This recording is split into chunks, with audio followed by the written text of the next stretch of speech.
Hey everybody, welcome back to React TCG. We've got another pack of death battle videos for you.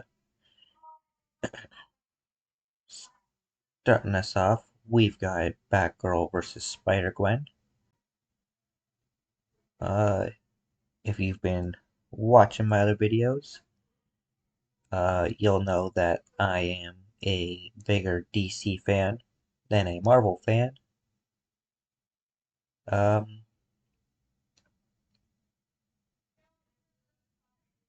But when we saw Batman vs Spider-Man, the original one, Spider-Man won. So you know what? I think I'm gonna go with Spider-Gwen. I think she's gonna end up beating Batgirl.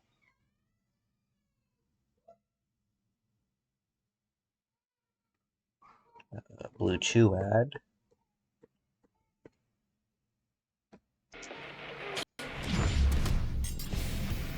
Who runs the world?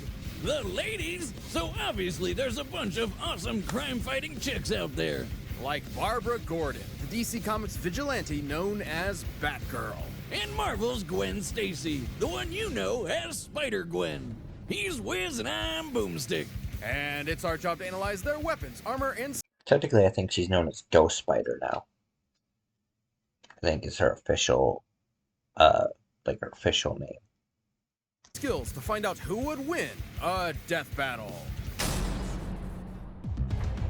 Barbara Gordon always had a connection to crime fighting. Her father was Gotham City's police commissioner, and she idolized the legendary superhero, Batman. So she whipped up her own bat costume to crash a police ball. Yeah, she's a rebel, but plot twist, a criminal crashed it first and she wound up saving the day. Killer This Flaw. sparked a fire in Barbara, a fire for justice, and a drive to confront crime on her own. With this new mission came another goal, to officially join Batman and Robin As the next badass crime fighter, Batgirl. You know, how come she... Full name Barbara Gordon. Height 5'7", weight 126 pounds. Also known as Oracle, Amy Beddoes, and Marple Miss 99. Has aided the Bat Family, the Justice League, and the Teen Titans, and was originally adopted by Commissioner Gordon. She's called Batgirl when Dick gets to be Robin? Her identity and individuality shouldn't be anchored to the patriarchal idea that women are publicly defined by the men in their life. Well said, Boomstick. Now, joining the Bat Family wasn't easy. The dynamic duo weren't exactly keen on adding a third wheel. But Batgal worked hard to prove herself, and she's not just a tough fighter, she's super smart. With a strong understanding of technology and computer hacking, Batgirl knew she could prove useful to a team that relies on tech. Like, you know, Batman and Robin. How could the bat and the bird say no? And after settling into the Batcave, she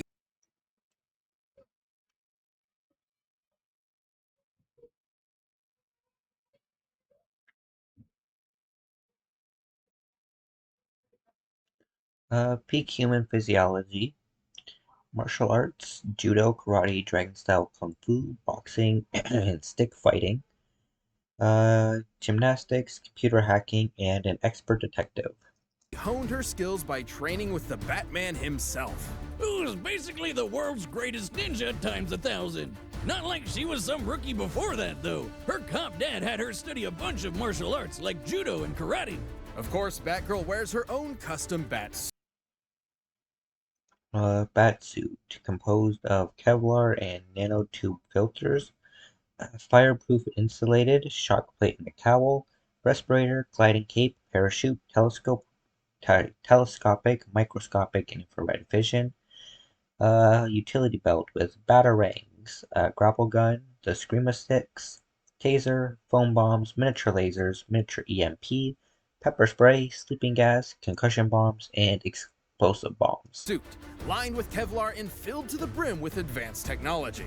It's basically a slimmed-down combination of military-grade armor and spy gear that even James Bond would be jealous of. Heck, Batman's version helped him survive this humongous explosion. Look at the size of that thing! She also added plenty of her own tools to her arsenal for an extra advantage. Everything from a taser to pepper spray, concussion bombs, smoke bombs, and foam bombs that can bind people in place. What's with all the bombs? And of course, she's got batarangs. Dummy? Here I come. I'm just dying to help. Everyone knows about the basic shuriken the bats are famous for. Ow. But Miss Gordon also carries an electric variant. Huh. Well, that was... You know, that's very nice of you. That you never appreciate me. You know what? If there was an award for being nice, you wouldn't win it. You three hear me? Is he drunk?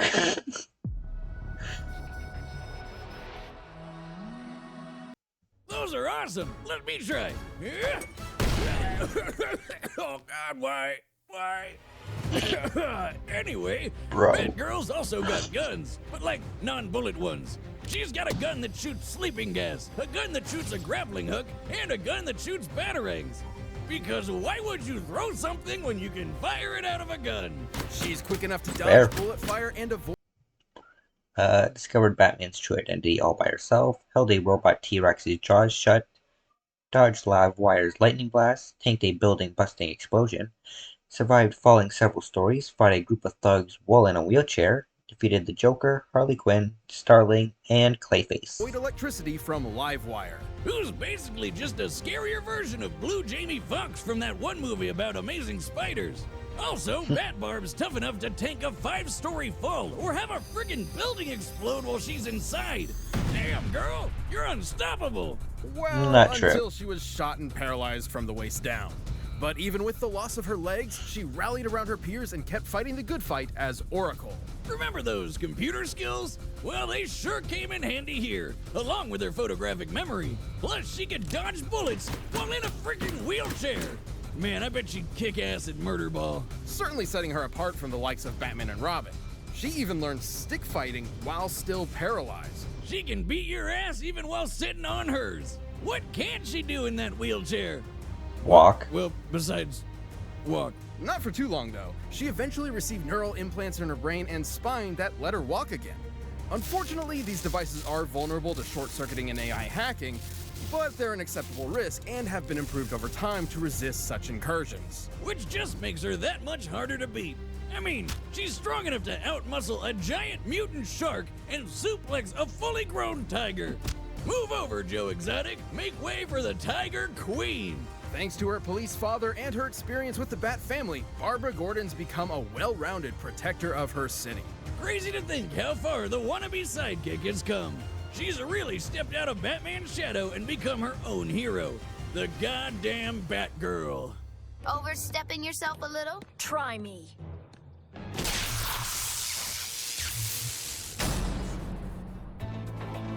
Before Mary Jane, everyone's favorite spider superhero Peter Parker dated a girl named Gwendolyn Stacy. But then she fell off a bridge and died. The end. Except that isn't the end. The universe is full of possibilities. What if, in another timeline, that never happened? What if Peter never found that radioactive spider that made him Spider-Man in the first place? What if the superhero was Gwen? Welcome to Earth 65. This Gwen was a teen kicking back in New York City. She's a drummer for her high school band and the daughter of a police chief. And she's this world's one and only Spider-Woman. Though you might know her as Spider-Gwen. With a Real name, Gwendolyn Maxine Stacy. 5'5", 125 pounds, also known as Ghost Spider, Laura Keeney. Tigra Murtaface. Dislikes Eminem, formerly known as Spider-Woman, often hallucinates Spider-Ham. Bro, why? her cool powers, she got busy fighting crime. But hey, who can blame her for showing off a bit? She does whatever a spider can. Though her police father didn't approve, insisting Spider-Woman could use her powers for the good of others. However, her close friend, the non-superpowered Peter of this world, had a different take. He was getting bullied all the time and idolized Spider-Gwen's power. So of course he figured the only way to stop the bullies was to get powers like hers. Except he accidentally turned himself into a giant monster lizard. Okay. Whom the young Miss Stacy was forced to subdue. Peter ultimately succumbed to his experiments, dying in her arms. His death turned Spider-Woman into a fugitive on the run, but also inspired her to take her father's advice. It was time to step up as a superhero. With her spiderific powers, she can crawl on walls and stick to any surface. Imagine, you're sitting on your couch being all that is man, and you look up at your ceiling, and instead of seeing a normal spider, there's a whole-ass woman up there. Yes, please. Spider-Woman also has the classic spider sense, which constantly scans her surroundings and alerts her to Bro, incoming that's her danger. vulture? How many times have we said the word spider so far? We get to feel Alerts her to incoming danger. Bro, look at this motherfucker. Fuck that. Give me fucking 616 vulture any day, bro. How many times have we said the word spider so far? We get to 50, do we get a free taco? Thanks to her Maybe. spider sense, Gwen's moved fast enough to dodge bullets, lasers, and lightning from Electro. On his best day, classic Spider-Man's even dodged beams of light, at least for a bit before he got smacked. She's tough enough to power through point-blank explosions just as well as electrocution. And yes, she has similar powers as other spider people like main universe Peter, who survived a massive explosion that annihilated the top of this skyscraper. And she's strong enough to punch Rhino through a wall, the guy, not another animal, and lift over 10 tons. That's her Of course, rhino. to truly Bro, fit her the rhino role of sucks. Spider-Woman, she needed one last thing. Thanks to Janet Van Dyne, aka the Wasp, Gwen received her very own web shooters. Why do these people keep using sticky stuff that just gets everywhere? Kinda gross. The web fluid isn't just sticky, but incredibly strong. Hey! The tensile strength of regular spider silk can reportedly reach up to 178 kilograms per square millimeters. Bro, you're not cross getting it section. off. Scaled up to a human-sized web, it would be nearly as strong as steel. Oh, come on, Wiz, this is a new shirt. Free, free, free. Marika V8. It's alright, it will biodegrade in, you know, an hour. That's how it works. You know, it's biodegradable and only lasts up to an hour. But it can't be. It already has beer stains all over it. That's just my style. Like all those girls that just cut a bunch of holes in their jeans and ruin them. Even with those similar Bro. powers, Gwen's not your average spider hero. She's made a habit of traveling throughout the multiverse. And Yeah. she lost her powers permanently. They were stolen by Cindy Moon, cause she's the worst. Gwen could briefly restore her powers with these isotope things, but she didn't really have a good solution. Until she found Venom! No, really, Venom! You know, the scary alien sludge monster guy that eats brains? Despite it being, well, venom, Gwen took the symbiote for herself.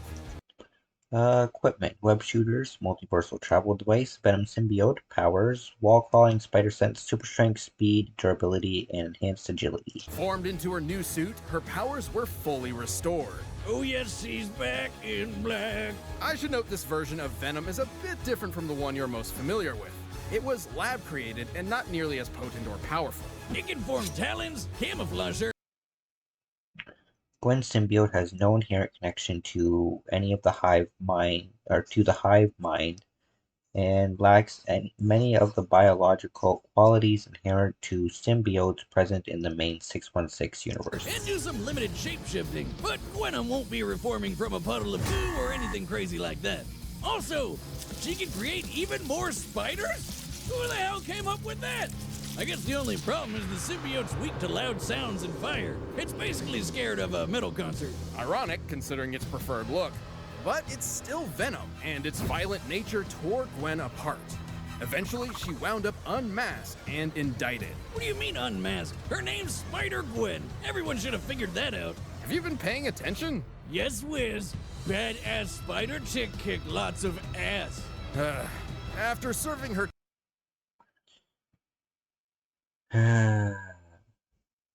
Freaking boomstick, man. Snapped a robot's neck, has avoided laser beams, dodged Electro's lightning, however can outspeed a bullet, survived a point-blank explosion, defeated Lizard, Final Vulture, and the Inheritors. time and even gaining control of the symbiote, shifting it into her more iconic getup, Gwen took a trip to the mainline 616 Earth. Basically, she got about as popular as Spider-Man, and they wanted to jam her in the universe. There, she regained her secret identity. But since there were a few other Spider-Women running around, she took on a new moniker, Ghost Spider. Ghost Spider! That's right, this chick's too good to protect one world, she's got two. It's awesome to see how far she's come from teenage show-off to guardian of the multiverse. That's why I work alone. I need... All right, the combatants are set, and we've run the data through all possibilities. But while these gals have survived some close shaves in the past, Oh, now that I know that she lost her powers and it's kind of dependent on the Venom symbiote, I feel like she's gonna lose. We'll see if Batgirl can take advantage of the fact that, I don't know, they didn't mention any sonic weapons or fire weapons, did they? So she might be fine.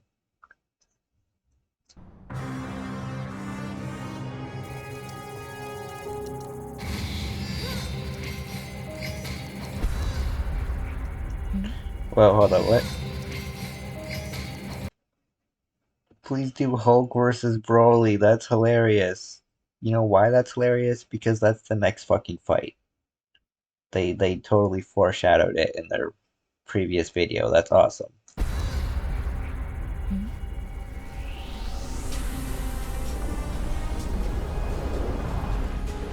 If that isn't the most dramatic ass and fucking entrance, I don't know what is, bro. Stupid thing. I said take me to Miles, not this. Bro, dodge.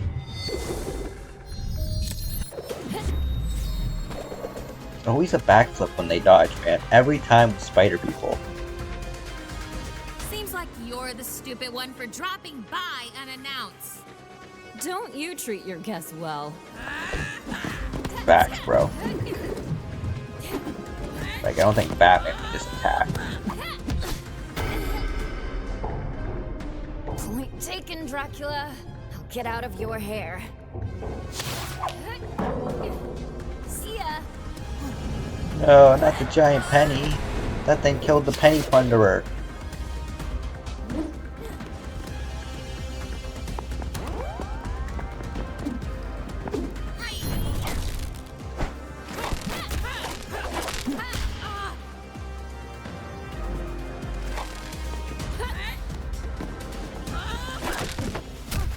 Bro, you're destroying all of Batman's shit.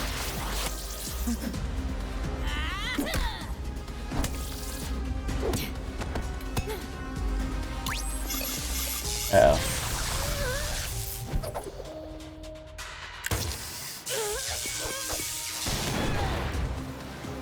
Wonder if the explosion enough fire? Doesn't seem like it. End of the road, loser.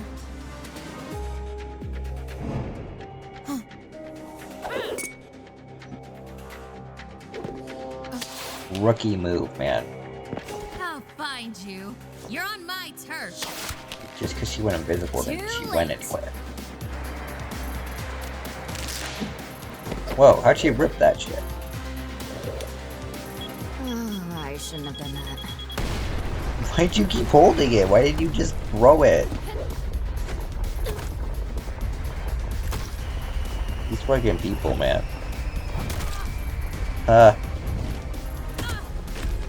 Oh, she's crippled again. Spider-Gwen for the win. Am I right? Oh. Yeah, Spider-Gwen for the win. Ow. I think. Ow. Oh, not yet. Come on. Come on. The Hyundai Advantage sales event is on now. Get advanced tech backed by Hyundai's 5-year new Ooh, vehicle this one's limited close. warranty and finance rates as low as 0% on select models. For a limited time only. Conditions apply. Visit your local Hyundai dealer for details. Oh my god, I don't care, bro.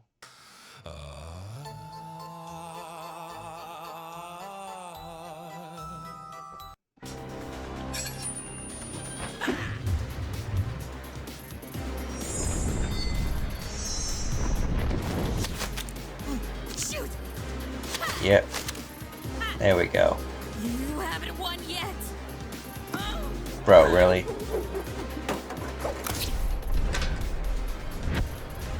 For real? Like, come on. There we go.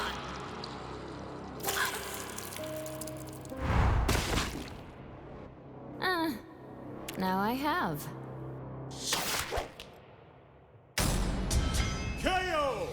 Looks like Batgirl's turned into Splat Girl. Batgirl Really? wielded an impressive arsenal with plenty of tools suited to combat Gwen's abilities. Not to mention, Gwen was no match for her stellar intelligence. Which made this pretty close. There are plenty of versions of this fight where Batgirl could take down the symbiote with sound and Oh, fire. for sure. But even with such weaknesses, the Ghost Spider held enough of her own advantages to take the win more times than not. Boomstick? So while Batgirl's training was certainly better, the spider sense is just super broken. Gwen and other Spideys have held up against martial arts masters like Captain America, who is definitely on par with super ninjas like Batman. Not to mention, Gwen was clearly stronger than Barbara. Plus, Spider-Man survived. For those of you who don't believe that Captain America is on par with Batman, first of all, why? Literally explain in the comments. Like, they're basically the same. Just one has more money. And two, when Marvel and DC did a crossover, Batman and Captain America actually fought. Like, it was only a few seconds. They just exchanged a few blows, but Batman straight up admits, it's possible you could beat me. But the question is, like, do you want to spend the time and effort to do it? He's not saying it wouldn't be easy, but he could do it. So he's definitely on par with Batman. Survived that skyscraper bomb with the same powers, which Batgirl definitely wouldn't walk away from. It was way bigger than the building blast that Batgirl barely survived. Hell, Batman's biggest explosion survival. While the explosion Batman survived is visibly larger, a character's proven durability diminishes the further away they get from the epicenter of an explosion. Considering the destruction shown, the TNT yield Batman survived was less than the damage Spider-Man withstood. Feet doesn't even match it. Listen, I know explosions, and by measuring the size of this blast, I can tell it's equal to about 60 tons of TNT. But applying the same math stuff to Spider-Man's, it's more than double that.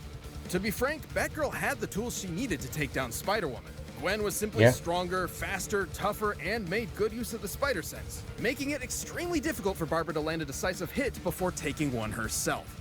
It seems batty, but Batgirl was overwebbed by Spider-Gwen spinning this one in her favor. Jesus webbed. The winner is Spider-Gwen. Thanks for checking out that episode of Death Battle. Alrighty. Oh, sorry, it wasn't the next battle, but it's coming up. See, there's Hulk versus Broly up there. Alrighty, up next we have got, oh nice, Sanji versus Rock Lee. If you've watched the other fights, like Zoro versus Urza, I'm a One Piece fan. So I've got to go with Sanji. Zoro won his fight. I'm sure Sanji will win his fight.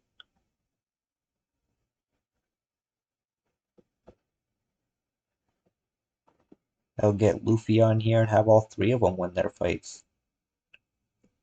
Just start getting W's for the Straw Hats, man.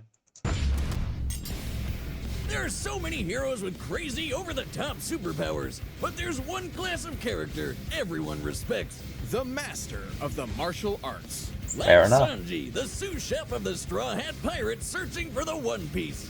And Rock Lee, the hard-working ninja warrior from the village of Naruto. Technically, Sanji is not searching for the One Piece.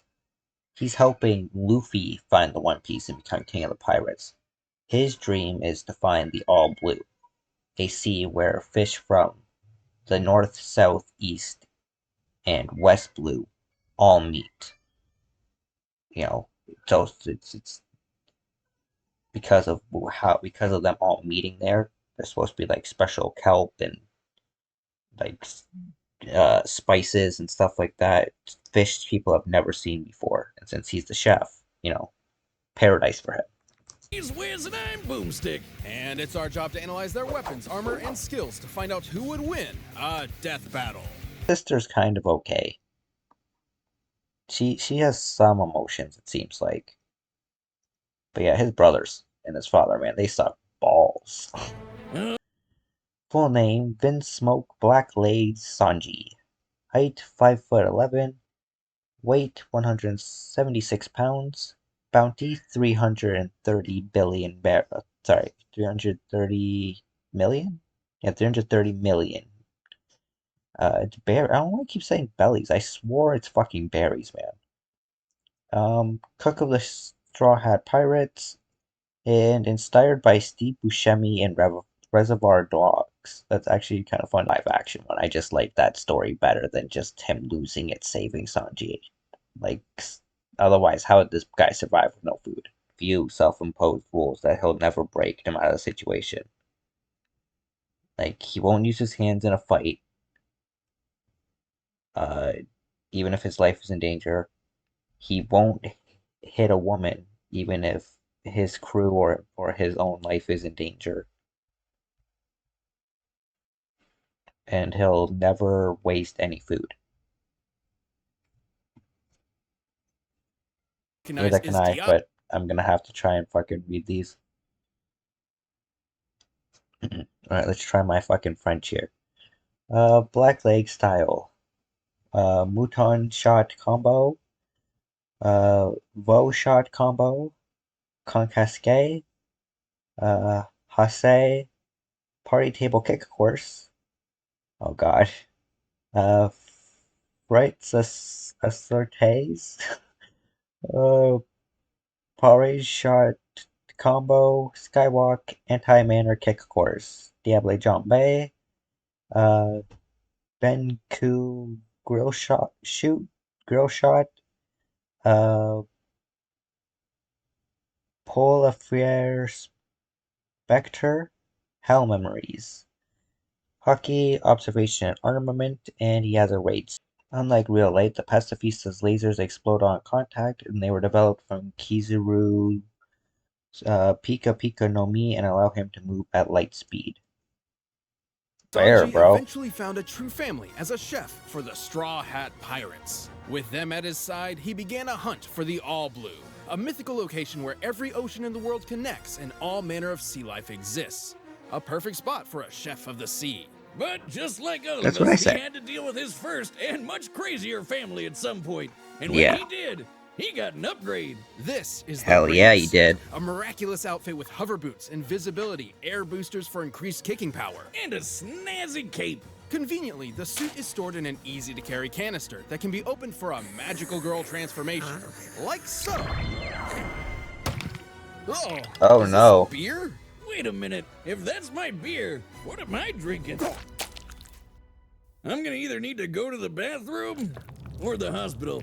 While Sanji may not possess the superhuman ability of his siblings, he Bro. has learned something similar, yet entirely What is different. with these episodes Hockey. lately? Gesundheit. This power lets people push their body to new limits in a bunch of different ways. Like with armament hockey, he can make himself hard. Specifically to strengthen his limbs for ironclad defense and stronger attacks. However, Sanji's own specialty is Kenbunshoku, or observation hockey. With this, Sanji can detect the presence of others, including through walls. He can even predict future events, at least to some extent. And hanging with the Straw Hats.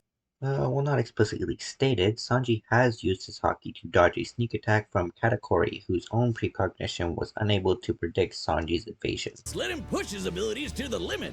He's strong enough to keep up with the likes of Zoro, one of the deadliest swordsmen in the friggin' world. And Hell he can yeah. battle the marine Fujitora, who could summon meteors from the sky, the largest of which, when compared to the island of Dressrosa, appears to have a diameter of over 780 meters. Yeah, but that's and devil thus fruit a stuff. kinetic That energy of over shouldn't count 12 gigatons of TNT. So, like, he fought a guy who could basically blow up a whole island in No, see, he can't move the meteor with his hands or anything. It's a special gravity power. Anyway, Sanji's recent fights with Yonko commanders such as Oven, Daifuku, and King suggest he can compete with admirals such as Fujitori. Probably. a snap, and then some. Let me know the next time you find a cook who can pull that off. He has his fair share of weaknesses, though.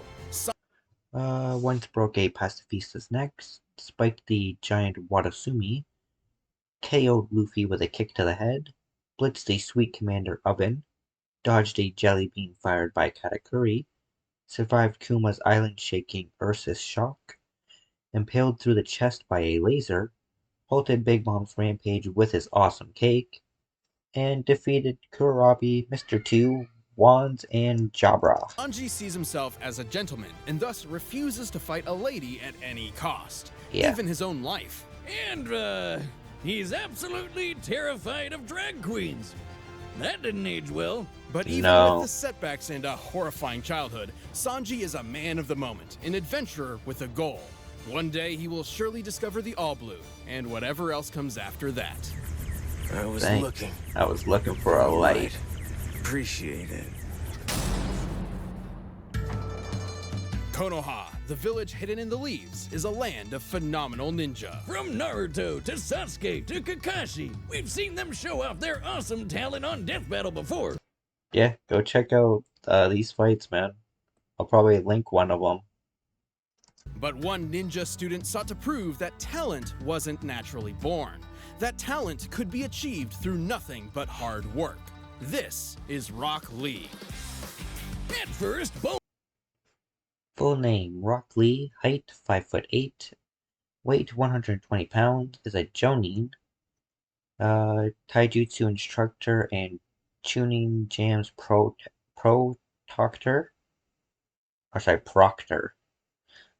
Favorite food, spicy curry rice and pilaf, and nicknamed Bushy Brows by none other than Naruto himself. Cut's path to being a ninja was anything but promising. See, the best ninja can use all sorts of ninja magic called ninjutsu or genjutsu, but not Rocky over here. Essentially, Yeah. Lee was born with a disability, unable to access the living chakra energies within his body the same way his peers could. But while this certainly made things difficult for him, he continued to train, pushing himself to become a splendid ninja. Too bad he got paired up with Neji, who might as well have the word prodigy stamped on his forehead. Hello, irony. With no real family to speak of, Lee had no one to guide him on his difficult path.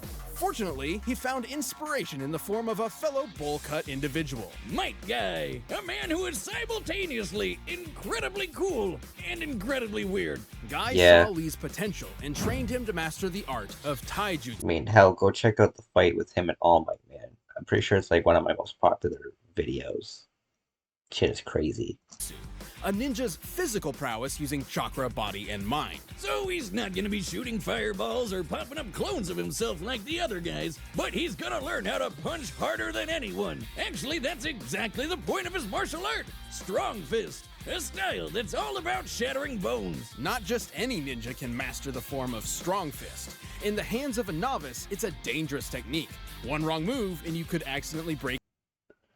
Leaf Gale, Leaf Drop, Leaf Whirlwind, Dynamic Entry, Leaf Rising Wind, Primary Lotus, Hidden Lotus, and Drunken Fist. Only when he's in oh my god, could have just said only when he's drunk. Your own limbs. But Lee quickly got the hang of it and even learned some awesome Inebriated, moves, that's like this what I was trying killer to say. Azuna drop on steroids, the Primary Lotus. A technique so useful that many other ninja tried to copy it for themselves. What a bunch of Yeah. cheaters. He's also got this potion, and if he drinks it, he goes into a super zen state that makes him basically invincible. Incorrect as usual, Boomstick. Yeah. That was due to American censorship. Right, it wasn't a potion, it was sake. Somehow, Lee's susceptibility to alcohol turns him into an instant expert in the Drunken Fist, based on an actual martial art. You know, Wiz, I've always wanted to try that style myself, and I'm not gonna lie, I've had a few. Watch this. I'm gonna... Dumbass. Correction. Real drunken boxers only emulate the movements of the inebriated. They're not actually. Oh, Ow, shit. ow, ow, ow. Oh shit, Piece of cake. that was awesome. I love the shotgun like at the end, dude, because he didn't just kick him. He fucking Anyway, Ow, ow, ow.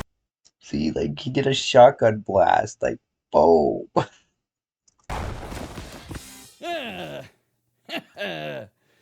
piece of cake. Anyway, when Rocky Road isn't totally sloshed, he's got one more ace up his sleeve. The 8 gates. In the world of Naruto, 8 metaphorical gates exist within the human body, inspired by real-world Buddhist teachings of opening one's self to achieve enlightenment. But in Lee's case, it's opening a can of whoop-ass. Think of it like that horrible myth about humans using only one small part of their brain. Each open gate increases Lee's abilities in some way. Yeah. For example, the first gate allows Lee to utilize 100% of his body's potential by removing inherent mental and physical inhibitions. The third gate lets him expend enough chakra all at once to perform his signature technique, the Hidden Lotus. They skipped over the second. The second one heals you a little bit, which is, you know, helpful. The first few gates are pretty chill, even if they do wear. Oh, here we go. Gate of Opening unlocks 100% of the user's strength and enables Lee to use the primary Lotus. Gate of Healing re-energizes the life force of the user. Gate of Life enables the reverse Lotus. Gate of Pain, Gate of Limit, Gate of View, Gate of Wonder, and finally the Gate of Death, which unlocks maximum potential but guarantees that you will die, unless Ninja Jesus saves you. Amount.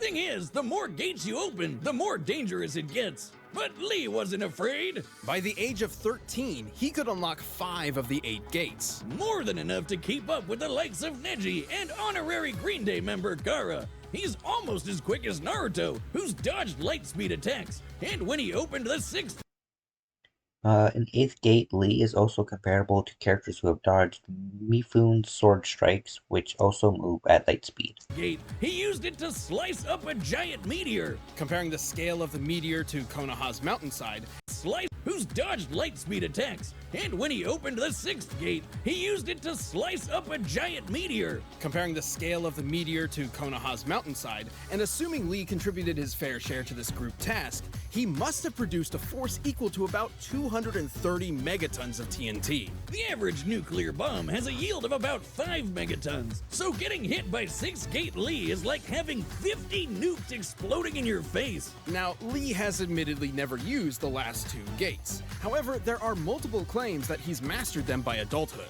And frankly, as the successor to Might Guy, who did unlock all 8 gates, Lee should be comparable. Guy could make a blast the size of an island with the 7th gate.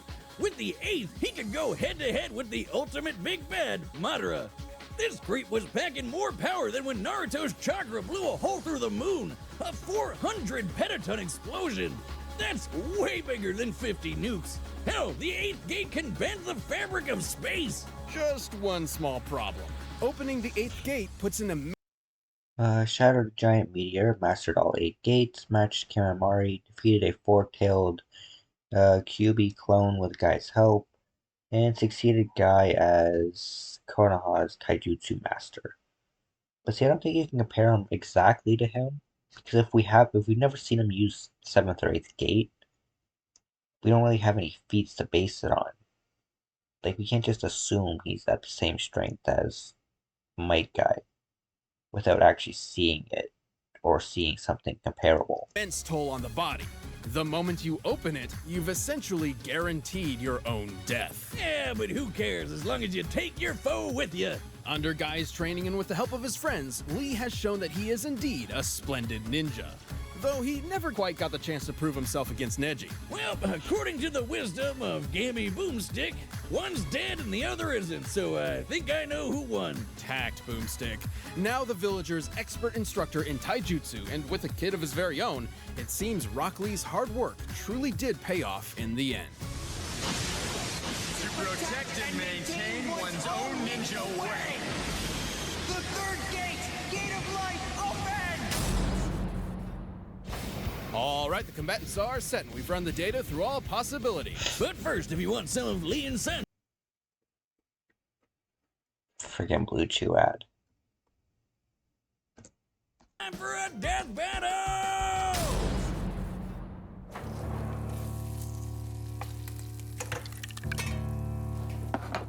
Oh no, is he gonna insult Sanji's cooking?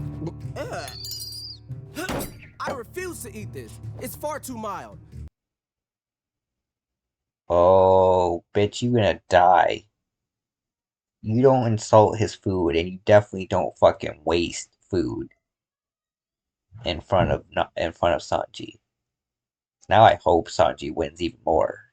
Kick his ass, man. Lacking in the fiery use of true spicy curry. Mild. This is the most perfectly balanced curry around. Yeah, take his fucking head I see off. your fighting skills match your skill in cooking. Oh, bro's dead. Cook this fool, man. Yeah, fuck. Oh shit. Show your chef some respect. Damn right. Respect? I'm a paying customer, and that curry was awful. Bro. Don't you like that? Look at me like that.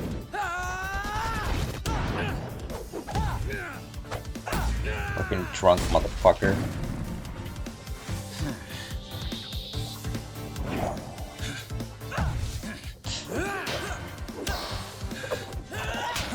Yeah, get his ass. Damn it. Yeah. Oh shit. That was awesome. He spun on his foot and used that to go into his Diablo Jambe. That is fucking awesome. Yeah, get his ass. Picky eaters are the worst. Damn right. Why is everything so loud? Fifth gate, open! Oh shit, going right into it, huh? Sixth gate of view, open! Technically, this is the strongest we've seen. Seventh gate of wonder, open! Yeah, we've never seen him do this.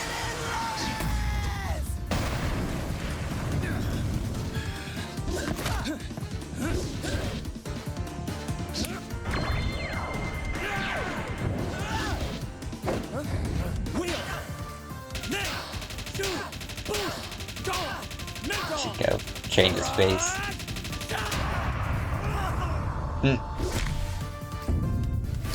Oh, fucking caved in this man's rib cage. I am the youthful beast of Konoha. I will never give up. Eighth gate of death, open! Bro, you're not Might Guy. This is not All Might versus Might Guy. You are not that man.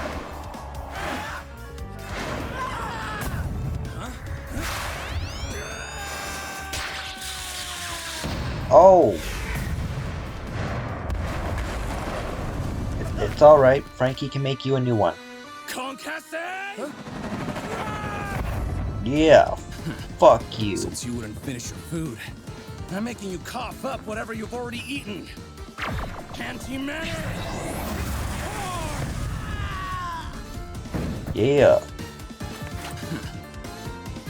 Looks like mild suited you best. My dish was too spicy for you. It's alright, don't even sweat the leg, man. Frankie can make you a new one. KO! Well, I guess Lee can finally have that bout with Neji now.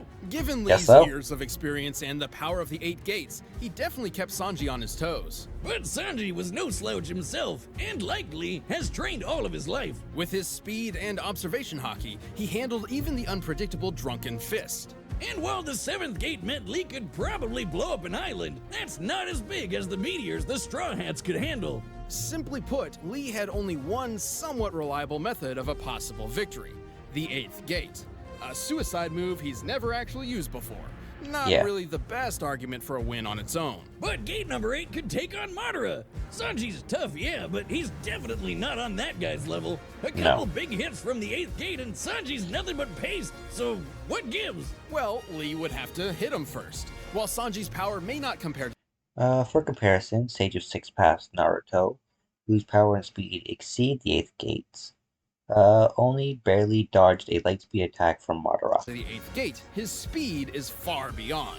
Recall when his speed laser to Kaguya is established to have flown to different planets in the past, but the time frame is too vague to reliably place her at speeds that can match or exceed Sanji. reach him before dodging it. To pull this off, Luffy would have had to move 13 times faster than light. Sanji can regularly keep up with Luffy, and The mobility afforded by Sanji's raid suit would be enough to circumvent any area of effect attacks Lee could make with air blasts. this was before he even got his super fast raid suit. Don't get us wrong, the power of the 8th gate is incredible. If we were to run this fight 100 more rounds, Lee would surely land a winning blow with it a few times. But more often than not, Sanji's speed is pulling this one off. Given his speed, raid suit, observation hockey, and his fiery footwork, Sanji had everything he needed to outlast Lee's youthful determination for a victory. Guess you could say he had a leg up on Rock Lee, hand over fist. Or I guess foot over fist, but you get it. The winner is Sanji. Alright, and now we get to see Batgirl's request. Hulk versus Broly. I'm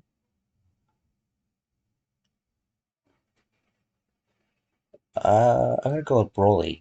Hulk is strong, don't get me wrong, but I don't know if he can come back from complete disintegration.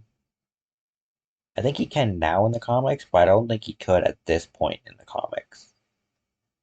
Like, this video was from 5 years ago. I don't think he could regenerate from that. And Dragon Ball loves to disintegrate people, man. I think Broly's got this. He's got more powers, with energy blast and flight and stuff. I don't think Hulk's gonna win. Well, fuck, Wonder Woman. Oh, that was for the 1984.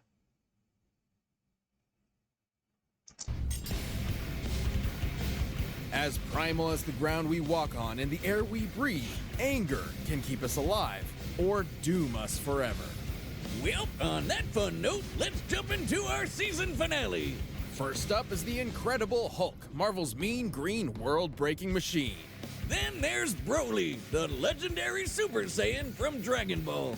He's Wiz and I'm Boomstick. And it's our job to analyze their weapons, armor, and skills to find out who would win a death battle. Arknight's Enfield is a game that I'm extremely excited about because it has amazing visuals, beautiful character design. So yeah, I'm thinking Broly, like Hulk. If you've watched before, if you've watched meta videos and stuff, you might have seen Hulk versus Doomsday. And Hulk nowadays would wreck Doomsday. He would it wouldn't be a challenge for him. But back then, all Hulk really had was punch, punch, punch, and punch harder. So, he couldn't overpower Doomsday that way, because Doomsday was basically immune to dying from any kind of physical force.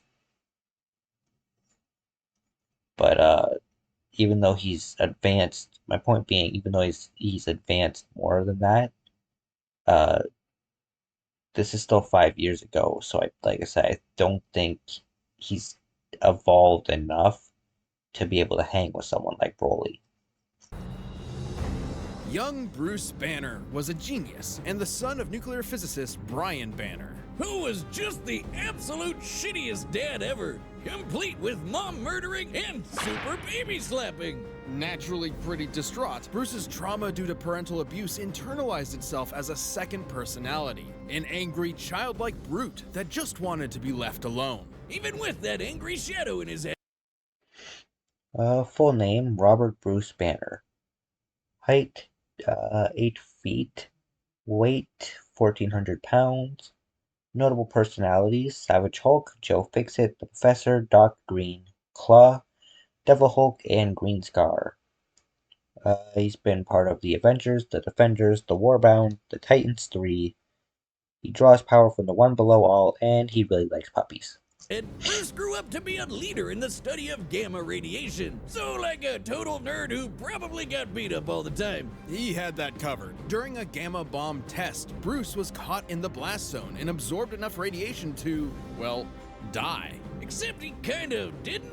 Well, not permanently. Instead, the bomb opened a door that let Bruce's alternate personality step into the world. Thus, using his anger, Bruce Banner transformed into the Incredible Hulk.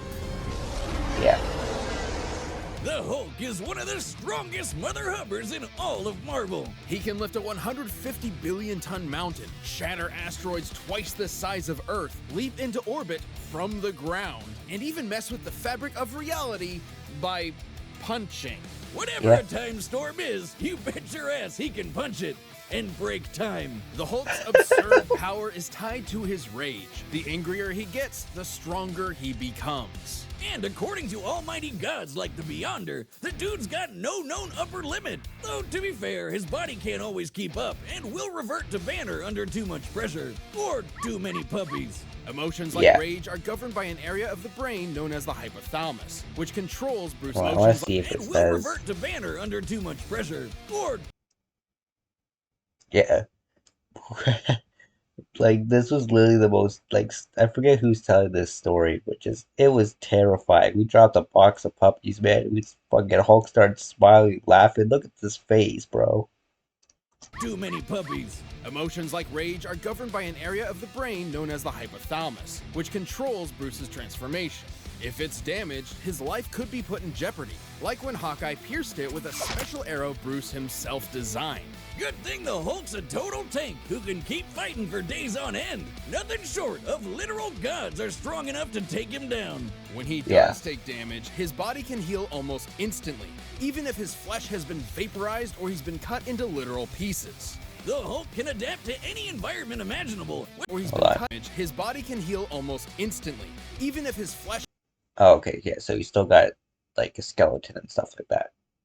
Has been vaporized or he's been cut into literal pieces. The Hulk can adapt to any environment imaginable, whether that's just straight up holding energy or surviving the depths of space. He's even battled the warrior god Thor, who has thousands of years of combat experience and is fast enough to cross the universe in about 5 seconds, nearly 300 quadrillion times the speed of light. No wonder the world's so scared of him. He's a green apple-flavored behemoth of destruction with the mind of a cranky 4-year-old. While the classic Savage Hulk persona may be a childish brute, there are several, maybe even thousands of other personalities cooped up within Banner's shattered psyche.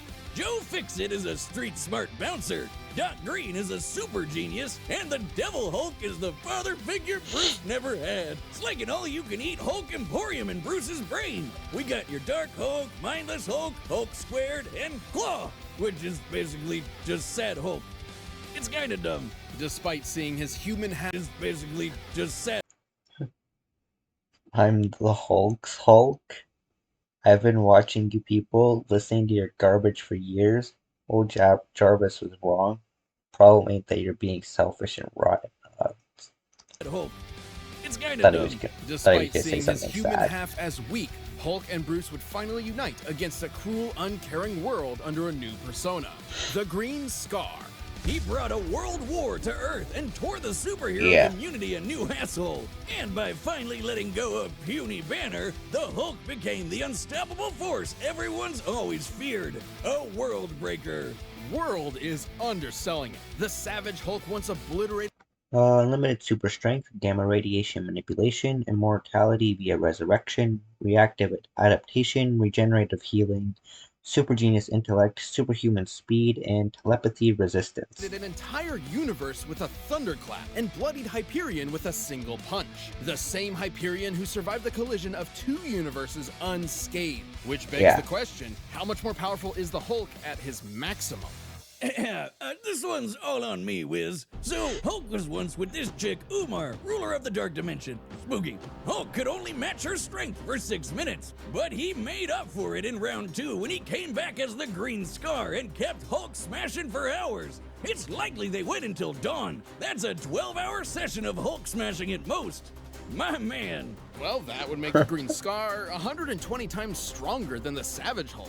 Multiplying that by the energy of the 2 colliding universes would yield 960 duovigintillion joules. That's just a ridiculous number. All that from a single battle? Battle? Oh, sweet summer child, Wiz. That's not the kind of smashing I meant.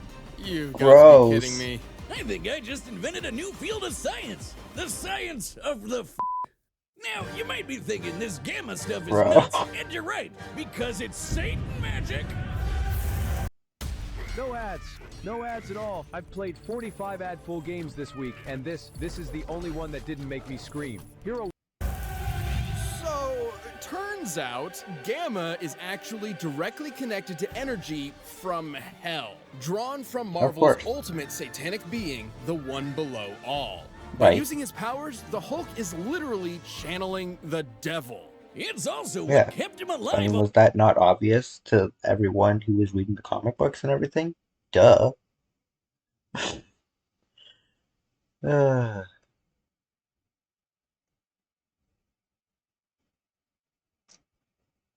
it hurts to die, doesn't it, Bruce? Always. And when you hurt Banner, Hulk fucks you up, son.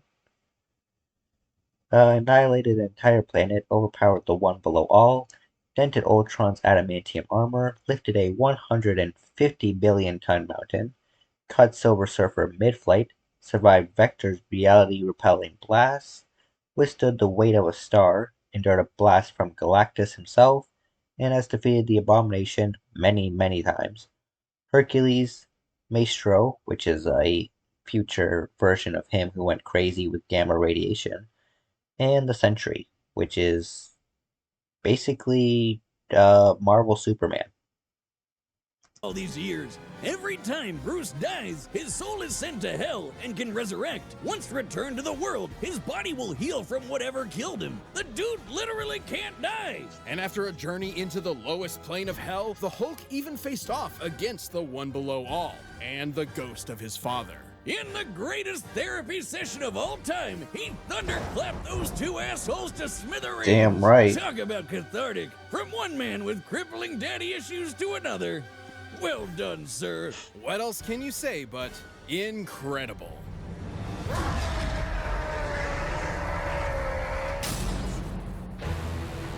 The Saiyans, a brutal alien race of interstellar conquerors. And Hell yeah. giant monkey men. These famous warriors are defined by three things: their tenacity, their pride, and their rage, which fuels their world-destroying power. And no Saiyan can get even close to his pissed-off-ass Broly. Damn right. Despite being of low birth, the infant Broly was Height 9'10". Damn, is he taller than Hulk? That's crazy, bro. His weight is unknown. Age is 48. Species Saiyan. Trained in isolation by Paragus, formerly of the Frieza Force. Is the legendary Super Saiyan, and his namesake is inspired by broccoli. God damn. My fucking mouth did not want to say that sentence. considered a prodigy by Saiyan scientists due to his impossibly high power level of 10,000. Enough to survive a planetary explosion. What? Yeah. Over 9,000? Alright, I'm sorry, I got it out of my system. Anyway, baby Good. Broly was growing up nice and happy until he was driven insane by baby Goku's incessant crying. Now, everyone complains that this is the lamest backstory ever, but have Yeah. you played Yoshi's Island? Yeah. Nope, make it stop. That's the original story. But he was with also a the new baby, movie, so, that's like, no longer what? canon. However, despite developing different personalities, both of these Brolys are essentially the same character in different situations. The 2018 Pretty much, one yeah. is our primary source here, but we'll look at the original and similar Saiyans like Kale for more info. Whether it be Fair. jealousy for his own son or genuine fear of Broly's potential, Vegeta, the king, not the prince, abandoned Broly to a hellish backwater planet to die, with only his father Paragus as company. Just in time for Vegeta to get nuked. The planet, not the king. Well, I guess the king too. All thanks to Kinda. the alien tyrant Frieza. Nice job getting rid of your crazy strong Saiyan, baby.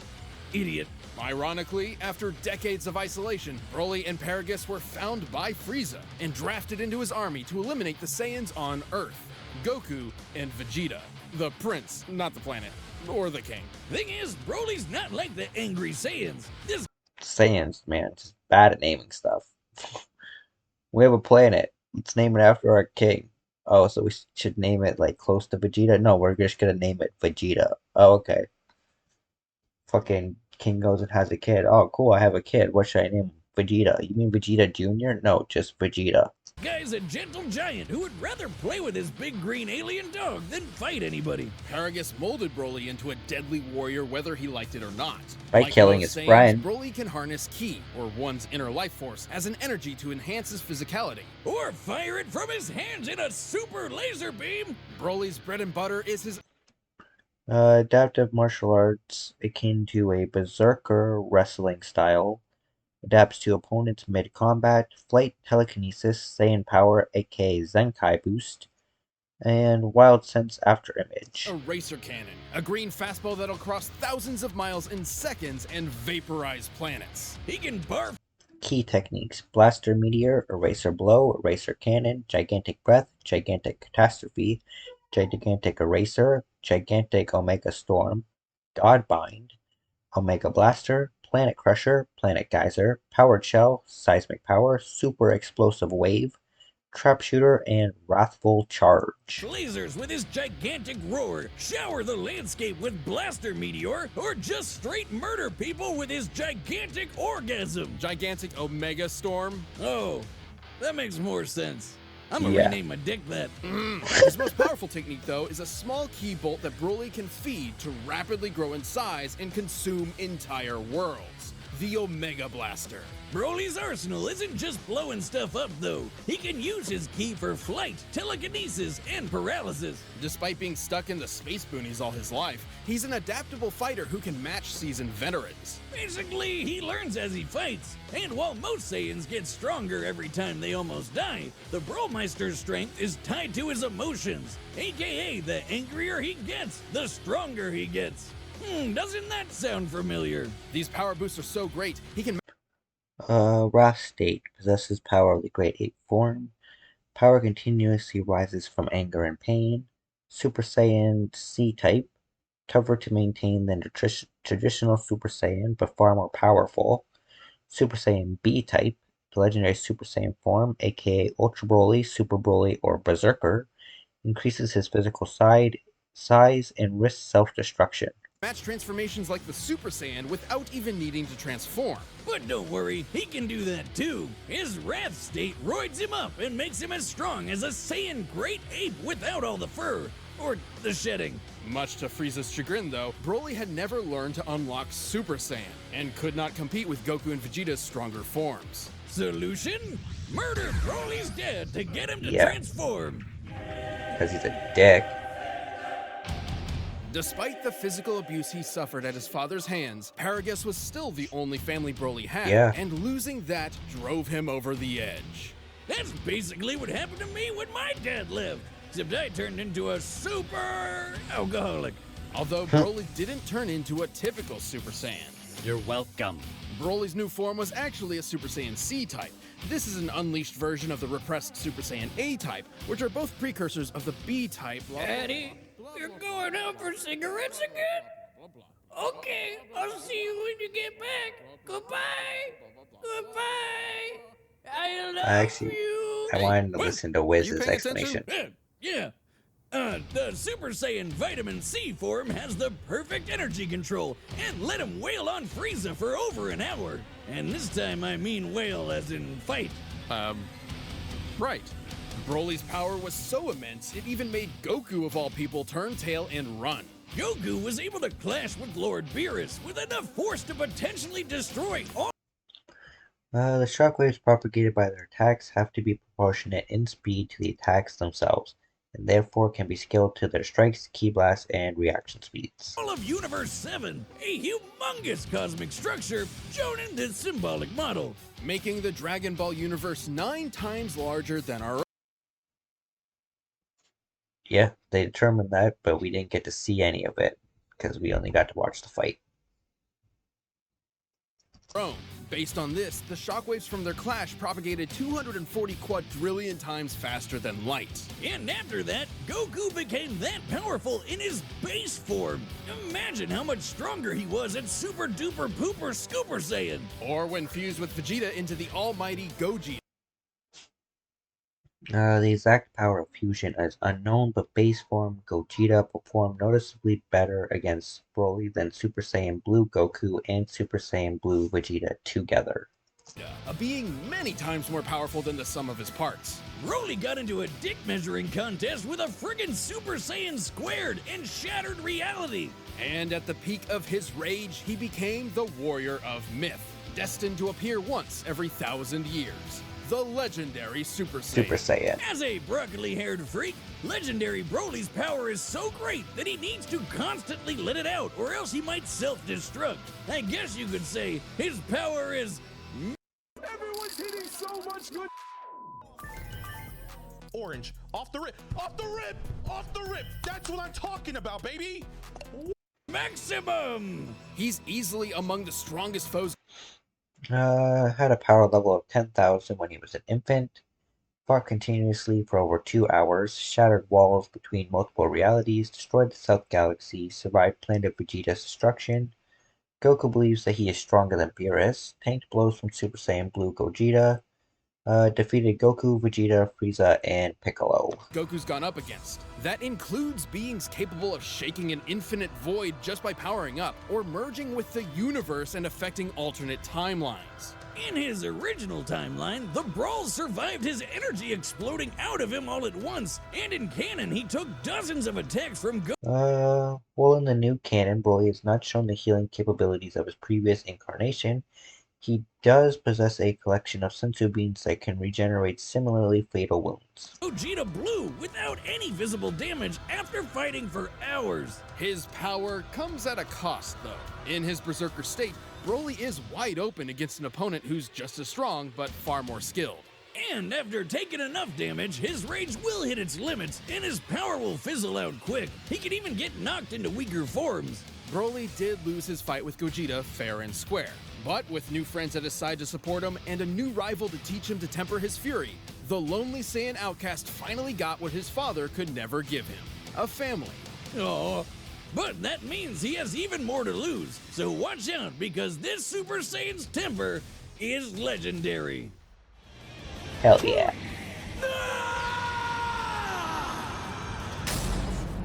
Sorry, Hulk, but you about to die. All right, the combatants are set, and we've run the data through all possibilities. But first, if you want... More Wonder Woman. And battle.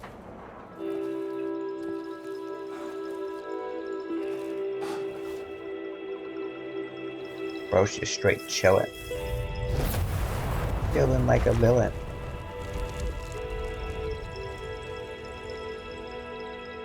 Scared off his dear friend. Hair man, what's this beauty planet? You scared them away.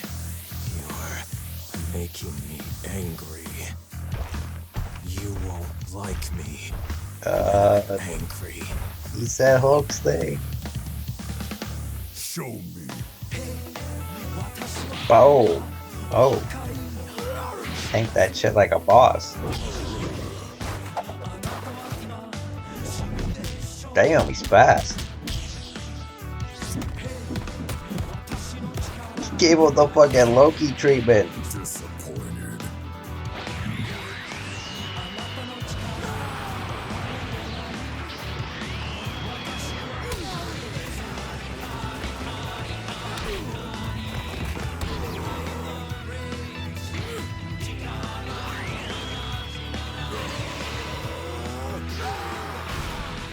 Damn.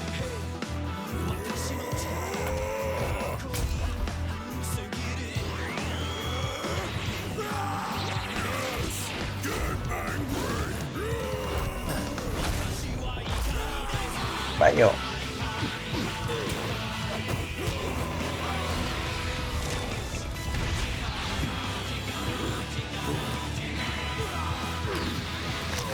Oh. Hope ain't just incredible. Hope is immortal. Oh. You are monster? No, the devil!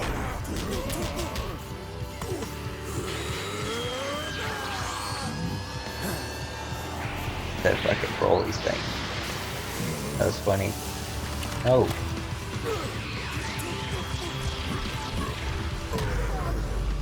Damn. Hulk's doing good. Still don't think he's gonna win this though.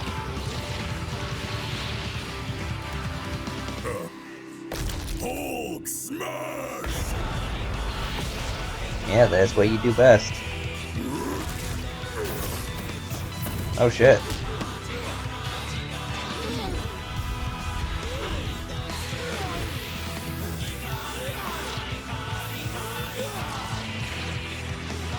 Oh. You think you're strong? Hulk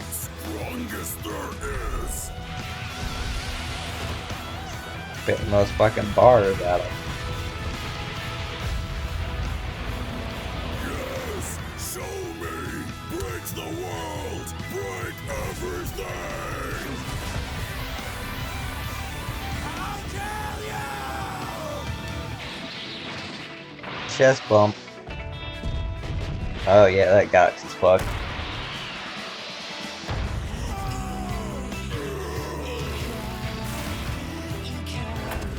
Damn.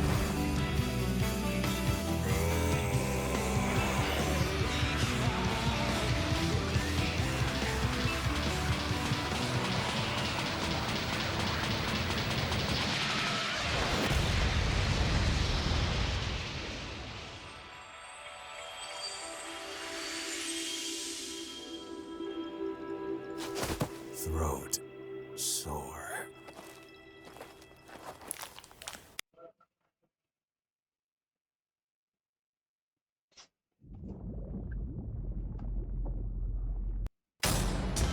KO!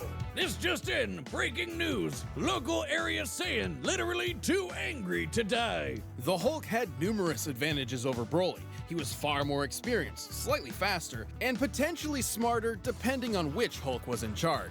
But since the Hulk's fight for control in Bruce's mind, it wasn't guaranteed he'd get one of the geniuses. Still, his healing factor was nuts. Broly wasn't gonna put him down with anything less than complete annihilation. Fortunately for Broly, compared to his unbelievable power, the Hulk came up short. I know what you're thinking. Hulk could destroy a universe 120 times over, while Goku could only manage a lowly 9. But that was base Goku's strength. Broly's maximum, no pun intended, was far greater. Let's lay down some numbers. As a legendary Super Saiyan, Broly was stronger than Super Saiyan Gogeta and took hits from Gogeta Blue without even bleeding. Based on the Daizenshuu, the blonde Super Saiyan 3 form is about 400 times greater than Goku's base. Applied to Goku's new base in Dragon Ball Super, he would already be 30 times more powerful than World Breaker Hulk. And that's before factoring in Super Saiyan Blue and Gogeta, which are way stronger than Super Saiyan 3. With this in mind, legendary Super Saiyan Broly is thousands, possibly millions of times stronger than the World Breaker we've seen. While the Hulk's strength can keep increasing, so will Broly's, and it's unlikely he'd be able to catch up before being overwhelmed. After all, there have been multiple times when the strain on Hulk's body turned him back into Banner. With that big of a power difference, there's no way the same would. Gamma radiation is not an all-purpose life energy natural to all living things like ki, and the two cannot be compared. Therefore, Hulk could not drain Broly of his ki in order to depower him. Happen here. Even stuff like breaking space and time is nothing new to Broly and other Dragon Ball characters. And don't misunderstand the Hulk's encounter with the One Below All. There's no evidence he directly overpowered actual Satan, just dispersed his cloudy avatar. Hulk even said he was just doing that to buy time. Broly's flight allowed him greater maneuverability and area control, plus he could attack at a distance with ki. When Hulk did close that gap, Broly's force field and paralysis protected him up close. And it's unlikely Hulk could land a lucky fatal blow, considering Broly took hits from Gogeta Blue, who's millions of times stronger than the World Breaker. You get the idea. That leads us to our last and most important question. Could Broly bypass Hulk's immortality to put him down and take the win? Surprisingly, yes. Whenever the Hulk or Bruce die, his healing factor kicks in to fix whatever wound killed him in the first place. Meaning he still needs some element of his physical body that can... Well, Maestro, a future version of the Hulk, did regenerate from a skeleton. It took him many years of passively absorbing nearby gamma radiation to do so. And heal itself in order to come back to life. The hypothalamus is key to this. Once it was destroyed by Hawkeye and his special arrow, Bruce took months to come back from the dead. With Broly's incredible power, there was no doubt he could vaporize Hulk and leave nothing left to heal. Like basically every Dragon Ball Z fight ever. The Hulk was an incredible opponent, but the legendary Super Saiyan's boundless power, arena control, range of techniques, and Saiyan rage spelled the end for the not-so-jolly Green Giant. This incredible fight was insane! The winner is Broly.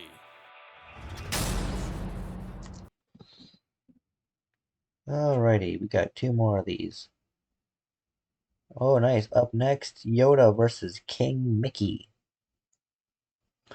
If you saw my reaction to Sora versus what was it, Pit? You know who I'm a Kingdom Hearts fan, and they're since it says Star Wars versus Kingdom Hearts, they're using that Mickey. So I'm definitely going with King Mickey. He's gonna beat Yoda. Not that Yoda isn't awesome. Definitely my favorite Star Wars character. But yeah, bro is not winning against fucking Wizard King, Keyblade wielding, motherfucking taker of names, Mickey.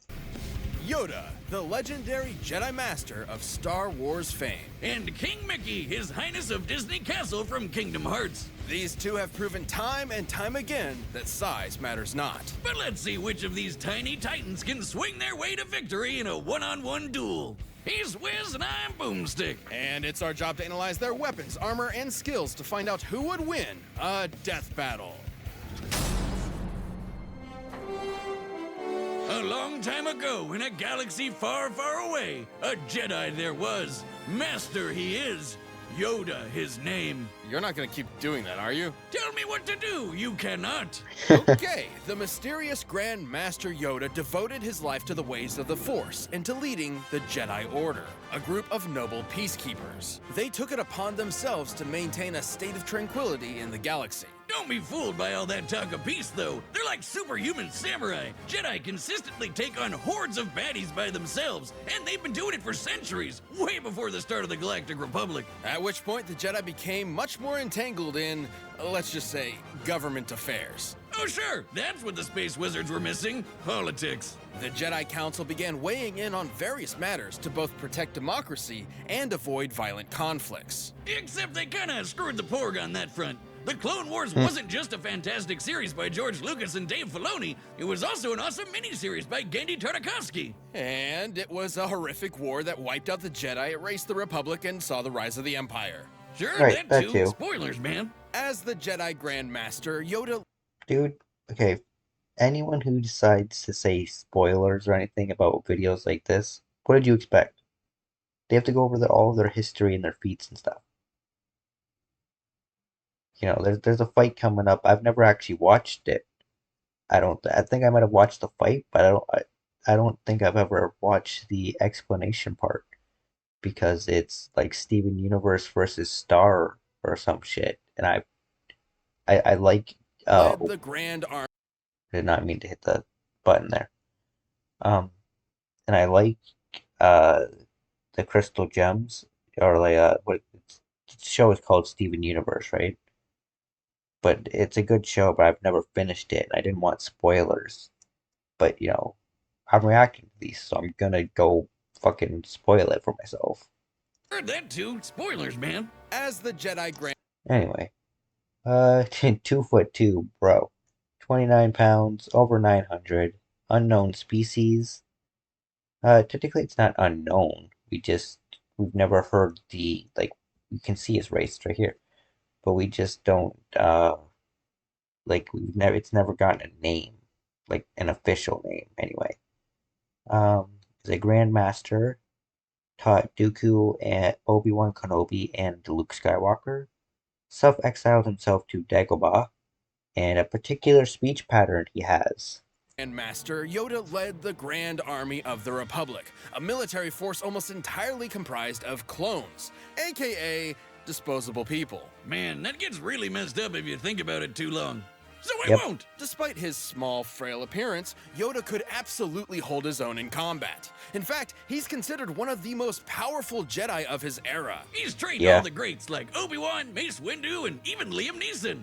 Where do you think he got that particular set of skills from? All of Yoda's 900 years of experience certainly came in handy, like when he battled Count Dooku and Darth Sidious, two of the most powerful Sith Lords ever known. Both Jedi and Sith usually come with the standard issue lightsaber, a badass weapon for a more badass age. They're pretty versatile too, with 7 different forms of combat styles.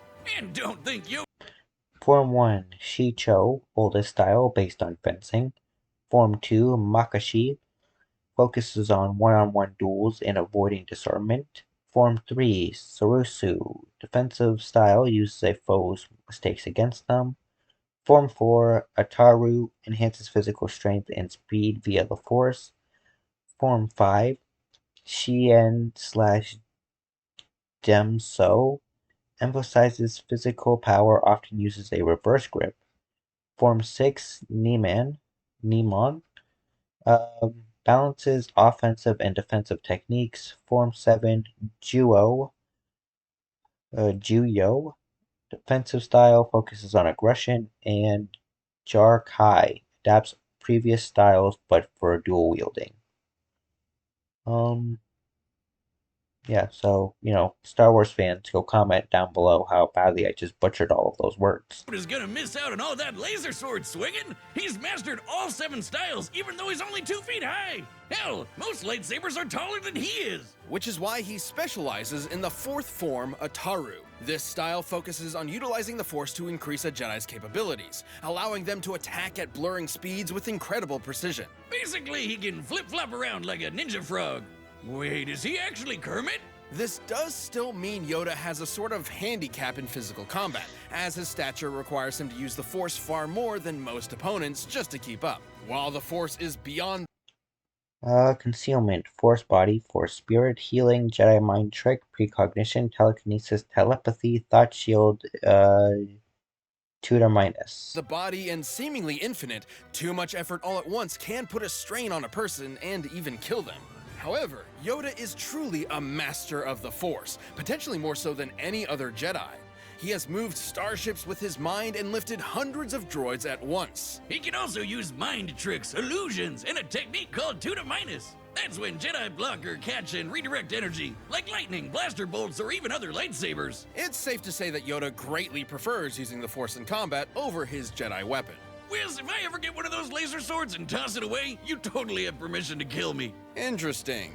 Dummy, just let me see your hand. My hand? Wait, what? Ow! Okay, now place your finger there. No. Jeez, Marshall would never make me do something like this. Marshall? Who's Marshall? Huh? Oh, the DBX Ringmaster guy. That's his real name. We were roommates Oh, in okay. college. He's helping me track down my dad, because he's my best bud. Oh. Best bud, huh? What the hell was that? Finally, I won't be the only one. Wait, what just happened? Anyway, the Force don't worry is about it. capable of much more than a lightsaber. Kip Duron, a Jedi whose potential has been Well, the canon Star Wars timeline is in fact our primary source. There are little to no differences in the applications of the Force from the original Legends timeline, making both applicable in determining how the Force can be used in combat.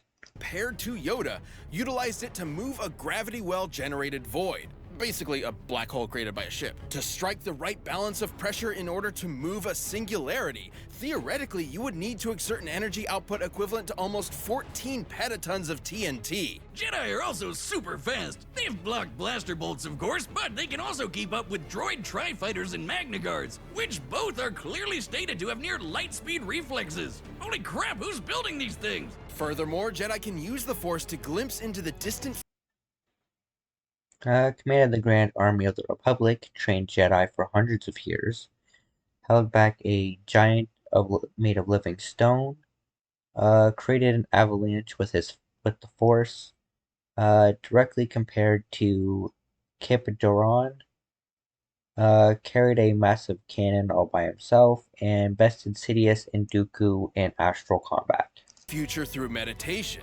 They can even allow the Force to guide their movements and predict danger in advance. Needless to say, all of these incredible feats would be impossible without the Force. But with powers like that and a dash of political meddling, it was only a matter of time before these peacekeepers became soldiers. Even generals. In a surprising move, Yoda actually chose to engage the rising separatist threat with an army of his own, personally kicking off the Clone Wars himself. Too bad it was, as the fishman says, a trap. The war took a sour turn, and the demise of the Jedi became all but assured. By the time they put the pieces together, it was too late. The Order fell into darkness. More like brutally murdered into darkness. And you know, it's kind of their fault in a way. They were so committed to talking about peace, but at the same time, they're like really, really good at killing people. Why do peacekeepers need to be so specifically trained in murder?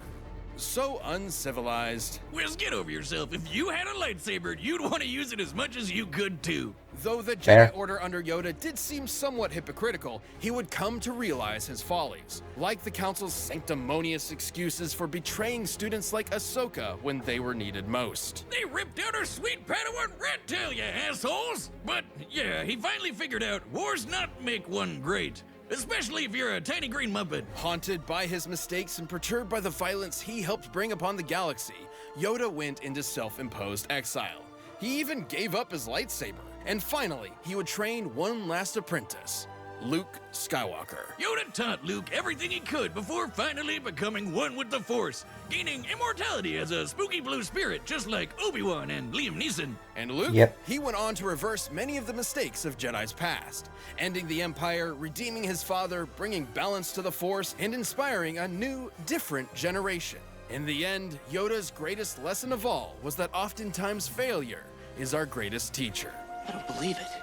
That is why you fail. There's so much data. We'll be building models all night. Nope. I'm using Sasphiya to build models and make decisions. We're done. So you don't want these 15 pizzas? Nobody said that. The pizzas stay. This is their home now. From data to ta-da. What was Sasphiya.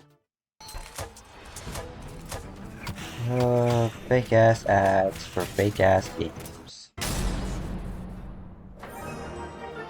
Mickey Mouse, Disney's OG OC. You know him as a cute corporate mascot that hangs out with other cute animals and lives a pretty normal domestic life. But did you know he's also an insanely powerful warrior mage that fights darkness to save the Disney universe alongside a young boy and his good old duck and dog buddies? Yes. Not that dog, the other Yes, one. I did know that. Yes, welcome to the world of Kingdom Hearts. A collection of worlds where Kingdom Hearts is the heart of the worlds and the source of ultimate wisdom and power across all kingdoms and worlds. You know, my favorite It's so much more complicated than that, and yet so much more simple than that at the same time, and I fucking hate it. Bro. thing about Kingdom Hearts is how straightforward it is. My Shut favorite the part fuck is how up. it's ruled by that 92-year-old mouse wizard. Yep. Here he isn't just Mickey. He's Oh, man. King Mickey, the ruler of Disney Castle and the leader of the Guardians of Light. Alrighty. Full name is actually Michael Theodore Mouse. Fucking what? Oh my god. Hold on.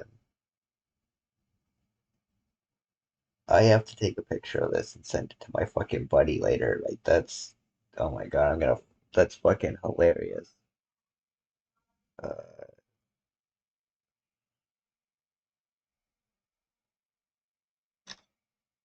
Alrighty. Oh, that should be good. Yeah. 2'3". Oh shit, he's slightly taller than Yoda. 23 pounds, is a mouse. King of Disney Castle, trained by the wizard Yen Sid, and married to Minnie Mouse, who looks exactly like him but in a dress. A group of Keyblade wielders who combat darkness. King Mickey and the other Guardians, like Sora, remember him, protect the worlds using magic and powerful weapons. I do remember him. It's known as Keyblades. Those things are the real deal. They can perform a whole bunch of spells, deflect lasers, and even unlock almost anything. Get it? Because they're keys. Mickey swung a lot of keys around, but his current and best is his star cluster. The king underwent rigorous training as an apprentice to the great sorcerer Yen Sid. After some incidents involving a few too many brooms, he eventually became a sorcerer and Keyblade master himself. Keyblades are basically like wands that can channel Star Cluster Keyblade, Light Magic, Burst of Faith, Holy Pearl, Healing Light, and Ultima.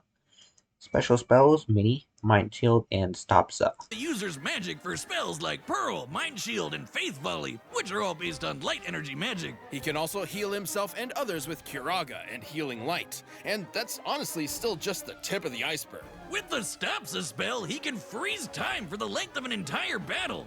Damn! Then there's Mickey's most powerful and most legendary spell, Ultima, which is basically a massive, devastating release of all of Mickey's light magic at once. The only downside is these spells do require a lot of magic energy to use, which is also limited to Mickey's own energy. Also, he does need the Keyblade to channel it. There's not much the mouse can do without his Keyblade, except for be a cute and cuddly mascot. Well, even if he does lose it, Mickey can immediately summon the Keyblade back to his hand. Whoa! Let me try.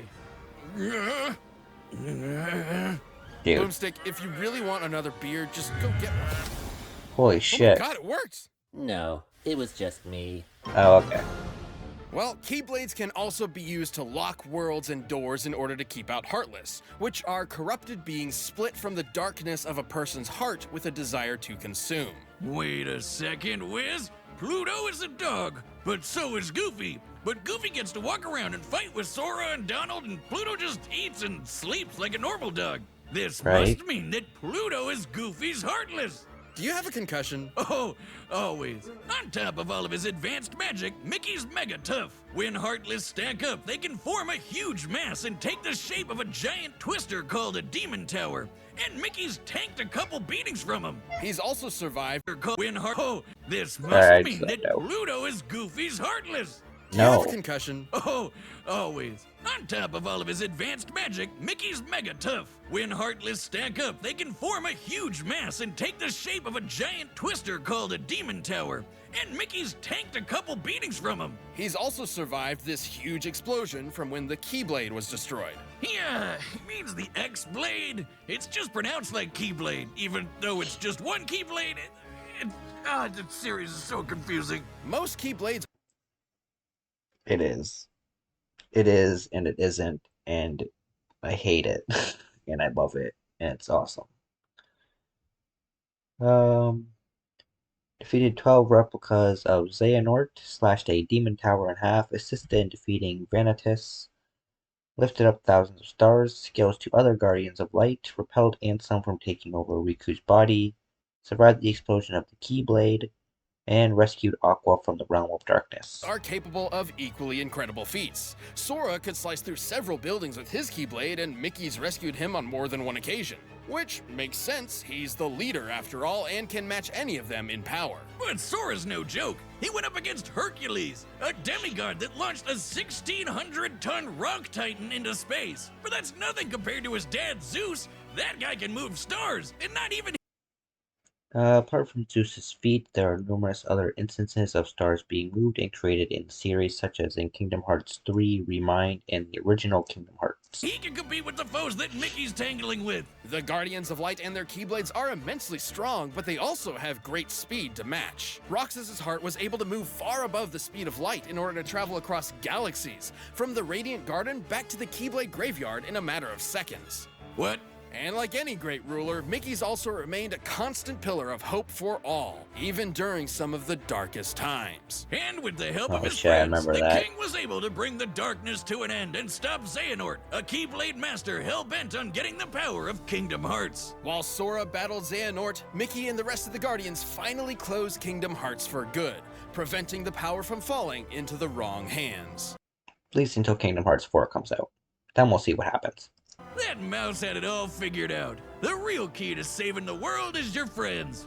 If each one of them also has a super powerful magic sword, that's also a key. Despite his long journey, King Mickey never wavered and led the way with his optimism, perseverance, and most important of all, the light inside.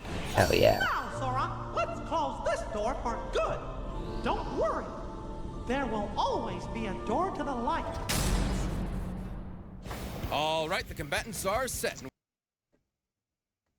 Freaking Blue Chew, really? For this battle? That's hilarious. What's it gonna be? What's it gonna be? I don't care, man. Skip. Here we go. I think Mickey's gonna win. Find you are a king.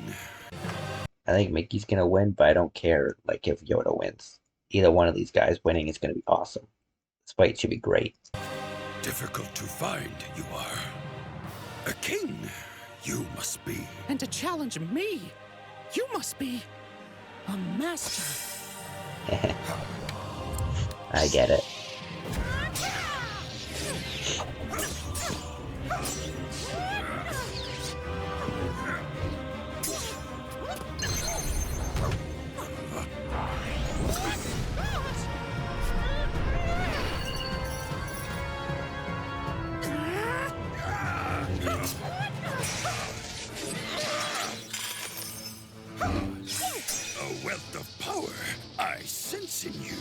If you say so. Bring it, Mickey.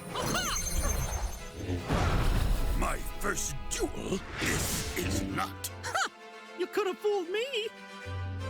Oh, got your ass, bitch. Proof you are. That size matters not. Right back at you, pal. Fucking fair. Hot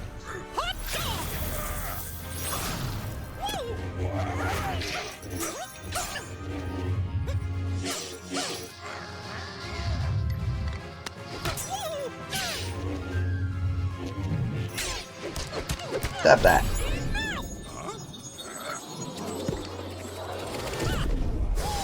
The path to victory. This is not the Force. I must trust. Oh shit. Oh gosh. Getting serious.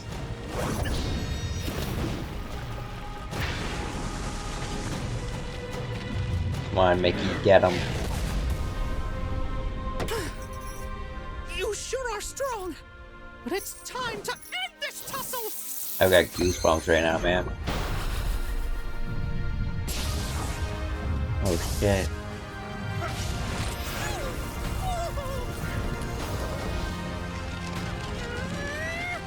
Surrender, you should. The power of the Force, you have not. I can try. Damn All right. I need Is the light.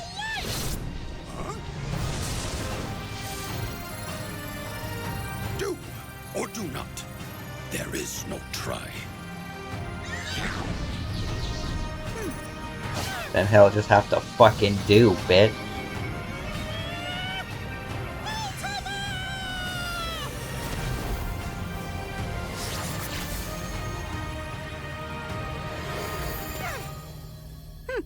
What a shame. Oh shit. Worry, do not. One with the Force, I am. Dick. Laugh it up, fuzzball. KO! That little green rascal, a troll to the bitter end. Yeah. I love it. The Grand Master Yoda was one of the most powerful Jedi of all time, but the Force was ultimately no match for the light. Yoda's gotta be one of the best sword fighters Mickey's ever faced, and definitely gave him a run for his money.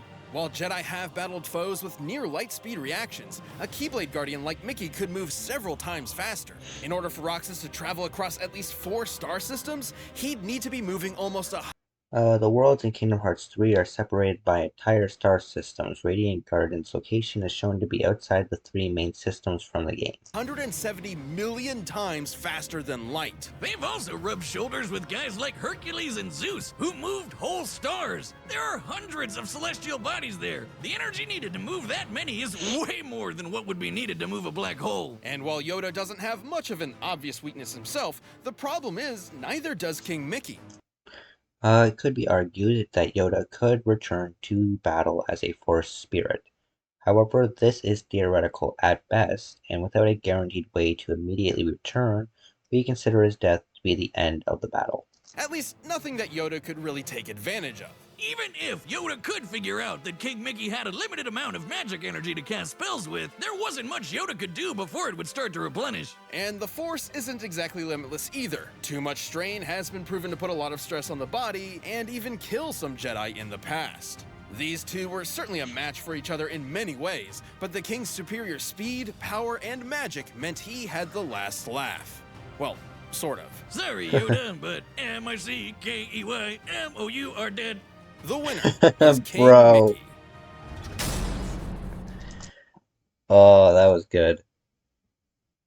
Alright, we got one more. Shadow versus Ryuko? Ryuko? I don't know who this person is, so I don't know how to pronounce their name. They'll say it.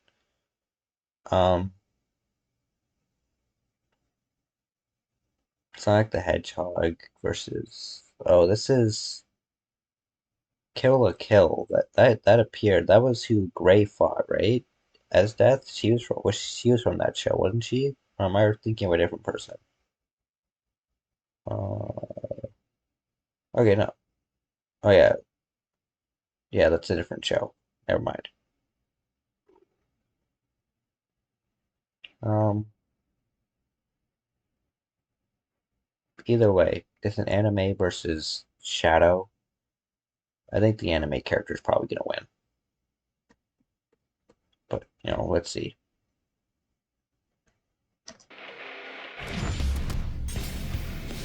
Shadow the Hedgehog, powerhouse of chaos and rival to Sonic. And Ryuko Matoi, the teen fighter in Life Fiber from Kill la Kill. They both may be tryhard incarnate, but when the chips are down, who is the deadliest edgelord of them all? He's Wiz and I'm Boomstick. And it's our job to analyze their weapons, armor, and skills to find out who would win a death battle.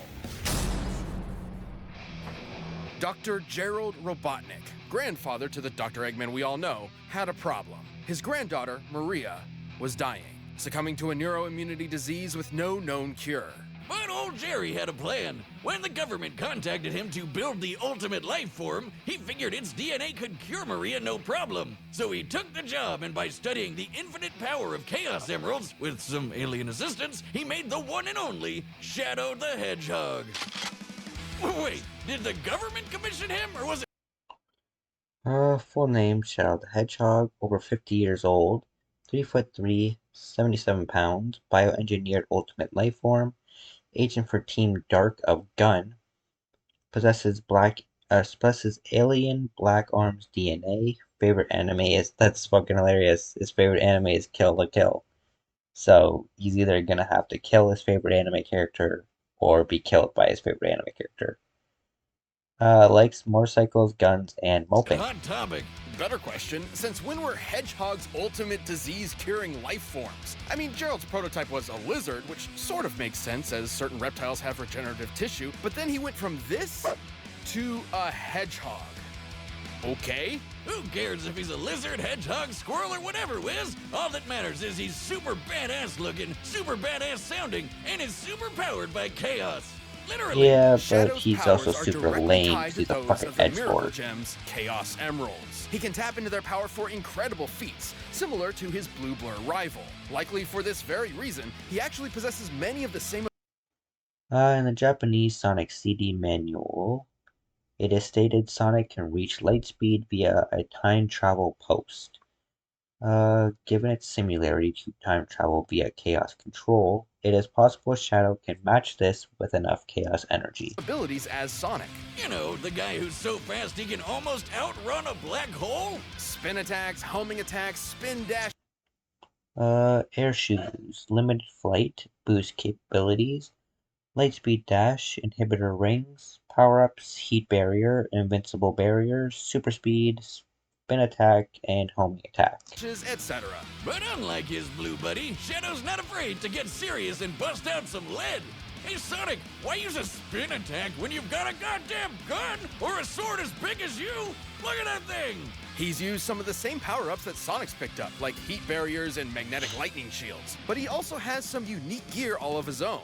His air shoes are way cooler than Sonic's sneakers. They can boost his speed to match Sonic's and also let him fly, kind of. He's even got some gear attached that lets him attack at the speed of light. However, all of these abilities and equipment.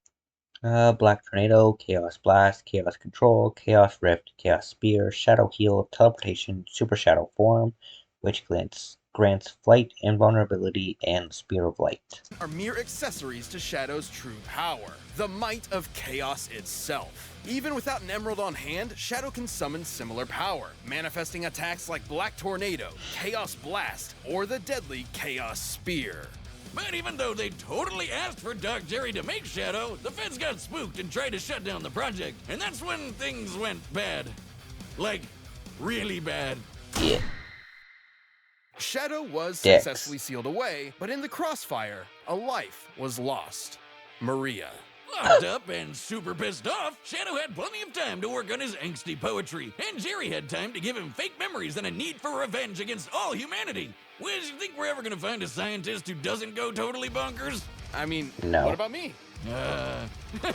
Okay. Well, since Maria was Shadow's only real friend, revenge seemed like a good idea, which was a serious problem considering just how powerful he is. He can teleport, slow down, or even stop time, and even time traveled a bit. And just like any teenage boy, he's got some serious mood swings he doesn't like to talk about. Which can actually affect his abilities. With negative emotion, his raw power intensifies. With positive emotion, he gains more control. But when it comes down to it, the government may have been right to worry. Shadow possesses so much power, even he can't always control it. Chaos powers are crazy. Sonic once used all 7 of the Chaos Emeralds to literally rebuild the Earth. This is why Shadow wears inhibitor rings, which limit how much chaos energy he can release at once. When he does remove them, what he loses in control is made up for by a massive increase in power, enough to match that of a whole Chaos Emerald. What are you looking at? Is that do you have a ring on your robot arm? It was a gift? Cool. Well, good luck with that. All the rings I've given out to people always get sent back eventually. Anyway, Spiky had so powerful. I like this sort of running theme in the background where, like, Wiz is married apparently, but he never told fucking Boomstick. Anyway, as fast as Sonic the Hedgehog teleported the Ark into orbit, withstood the vacuum of space, restrained Final Moova, weighing over 28 billion tons. Sorry, 280 billion tons. I missed a zero there.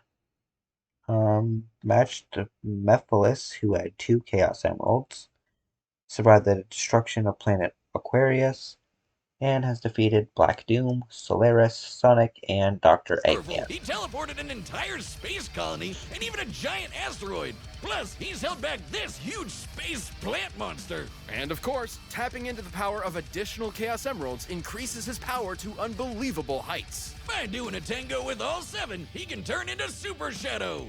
Now, without power rings, this form can't stick around for more than a full minute. But while he's golden, he's got super enhanced abilities, is basically invulnerable, and he can fly. Base Shadow's not only survived being shot out of a cannon, but he's just as tough as Sonic, who survived the space station Death Egg exploding right in front of him. Most impressively, as Super Shadow, he and Supersonic were fired into planet Aquarius, obliterating it. This would take over a whole exaton of TNT. So you've explained. All this happened because after 50 years of Shadow being trapped, Eggman himself released him to conquer the world. Sonic and crew had to stop him from destroying all mankind, but really he's so fast he'd wreck anyone's shit before they'd notice. Shadow has dodged gunfire and destroyed enemies without being seen, but his light speed attacks are stated as being exactly that, light speed. Almost 3 million meters per second. So Shadow's super strong and super fast. Makes sense he's a formidable enemy to just about anyone. Lucky for our heroes, they inspired Shadow to regain his memories of Maria, who actually wanted him to protect humanity instead of, destroy it. He may have softened up, but he'll always be the edgy hedgehog we love to hate to love. Understood. Initiating the mission now. Thousands of years ago, aliens that would come to be known as life fibers crashed to Earth. These parasites attached themselves to the most intelligent species they could find, humans. And they even got humans to make them into clothes so it was easier for them to live on us. And provide viewers with gratuitous fan service. Yeah. Anyway, the life fibers helped humans evolve more quickly and soon just passively survived as humanity developed. But some weren't content with such passivity, like Ryuko, who had access to the original primordial life fiber that landed on Earth so long ago. And humans are gonna human, so she and her husband experimented on that sucker like nobody's business. Of course. They attempted to infuse fibers into both of their daughters. Their first daughter was too old for the experiment to be a success, and it appeared that their infant second daughter was also a failure, so Ryuko just threw her away. Whoa! She threw away her baby? Kinda reminds me of how my dad just threw away our relationship. Well, fortunately for this child, her father couldn't stand by Ryuko's decision and rescued her, assuming the name Ishin Matoi, and raised this daughter himself. This is Ryuko. Yeah, things were okay for a while, but... 17 years old, 5'4", 117 pounds. human life fiber hybrid, descendant of the Kiryuan clan, and self-taught in sword fighting. But it wasn't a picnic at the Matoi household. Ryuko and Ishin didn't always get along, so he shipped her off to boarding school to fight other people there instead of him. When she finally came home, she found dear old dad bleeding out, impaled by a weird-looking sword. This was the first half of what would become her signature weapon, the Scissor Blades. In Ishin's last moments, he urged Ryuko to find whoever wielded the other half of the weapon, the one who killed him. Ryuko might not have known it, but the Scissor Blades were created by her father out of life fibers. They're actually one of the only weapons that can cut and destroy life fibers, which is important when your opponents are all using, you know, life fibers. I would say we take a shot every time we say life fiber, but you'd definitely die, Wiz. And do not try that at home. Anyway, with the quest of revenge and half a scissor blade, she started hunting down her father's killer. But she couldn't do it by herself, so she found a skimpy sailor suit to help her out. Yeah, here's that fan service thing I was telling you about. This is Senketsu, a living suit made from life fibers, also known as a kamui. Now, there's plenty of clothing out there made with some life fiber, but a kamui like Senketsu is unique in that it's made of 100% life fiber. And yes, I said living suit. Wait, Ryuko!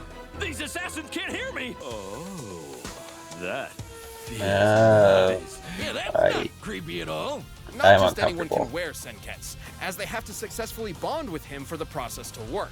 Lucky for Ryuko, she absolutely could, in no small part thanks to the life fibers infused within her body when she was an infant. See, Mom, you trash person, it did work. And when she and Senketsu learned how to work together, there wasn't much that could stand in their way. He's more than just a sailor outfit. As a life fiber construct, Senketsu can absorb other life fibers to increase his own power, allowing him to transform to gain new abilities. His Senjin form makes him super... Rending scissors, 2 combined scissor blades, decapitation mode, blades are extended, can take a scythe-like shape. Illumini mode, blades expand to massive scale. Seikei Teko, glove with a needle for feeding Senketsu. Spiky, and his Shifu form turns Ryuko into a badass fighting rocket. He's also able to combine both the Senjin and Shifu forms for more versatility. Senketsu, sentient kamui outfit, composed entirely of life fibers, transformations, Senjin Shifu, Berserker, Shifu, Mubiyoshi, and Kisaragi, superhuman physique, and regeneration. Admittedly, though, each of these transformations comes at a cost for Ryuko as they're fueled by Senketsu consuming her blood. This is most dangerous in his... Note that the events of the Kill la Kill If spin-off game occur in a dream and are unsupported by the main canon, therefore it is not included in the analysis. Berserker form that occurs when Ryuko gets too upset and Senketsu loses control. If not stopped in time, she could die from too much blood loss. Bro, but most impressive is when Ryuko straight up goes flying Super Saiyan and Senketsu turns into his Kisaragi form. It's way more powerful and uses even more of her blood. What's the deal? Is Senketsu a vampire? Well, a popular theory suggests that it's all a metaphor for puberty. Senketsu pulling out Ryuko's blood is symbolic of menstruation, and the skinnier outfits visualize acceptance of sexuality and adulthood, except she's a teenager who already went through puberty. Wiz, do you have a daughter? No. I thought so. At least having life fiber DNA. Though Kisaragi was the result of Senketsu absorbing the life fibers from multiple Goku uniforms. When did Goku get involved in this? This is similar to his other transformations, and therefore will be considered part of her standard arsenal. It means she has crazy abilities on top of Senketsu's transformations, like insane super fast healing. Basically, life fibers restore themselves so quickly that Ryuko's body starts regenerating before a blade has finished cutting through her. Unless someone is quick enough to cut through her body before this regeneration begins, she can survive almost anything. She's been stabbed and sliced tons. Star member of the Fight Club, overcame Regyo's mind stitching, cut 2 buildings without Sengetsu, flew into space at Mach 533.9, sliced 214 tennis ball 5 times each in 0.00 19 seconds. That's crazy. Survived ripping Junketsu off the life fibers in her body. And defeated the Elite Four. What? When did Pokemon get involved in this? This thing keeps changing animes. New Haramai and Raigo Kyrian. Times, including completely in half, and even had her heart ripped out of her chest. Can we get this chick as the next guest character in Mortal Kombat? I mean, they're taking basically anybody these days, so... Fair. Her strength is incredible. At one point, she had to blast a hole through a layer of life fibers surrounding the entire planet. Life fibers are stated to be harder than solid steel, so to pull this off, she must have struck with a force equivalent to over 650 exatons of TNT. Which means she'd be able to take a hit that strong too. But with all these powers and more, Ryuko finally found her father's killer. And completed the rending scissors. These swords can casually cut through skyscrapers and have some super forms of their own. Decapitation mode extends the blades for better slicing and dicing, while alumni mode makes them so gigantic they eclipse the freaking earth. What is this show? Next to Ryuko, one scissor blade is normally about 2.5 feet long. Scaling up, the alumni mode appears to be about about 2.5 feet long. Scaling up, the alumni mode appears to be about 1,017 times larger,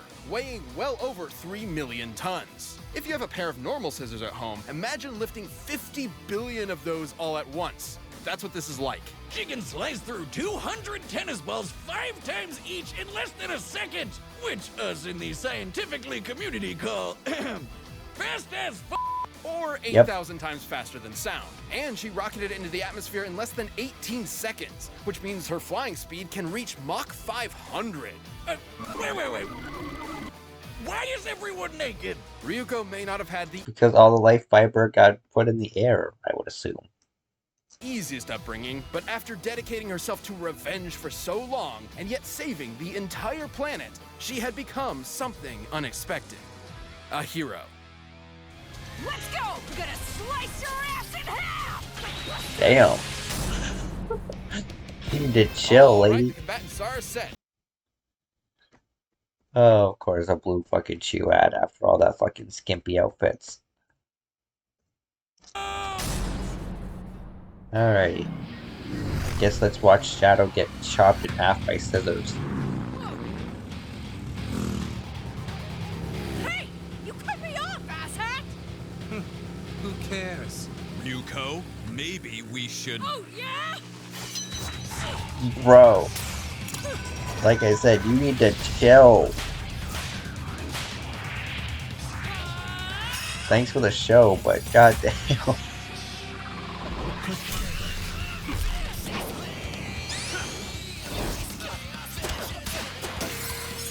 Fucking edgelords, man, just be starting fights for the dumbest reasons.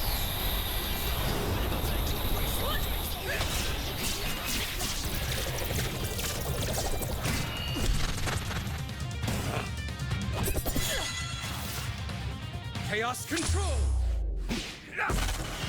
Damn.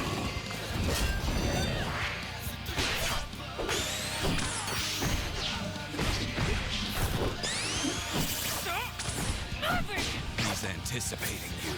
You should anticipate him instead. No shit, stupid!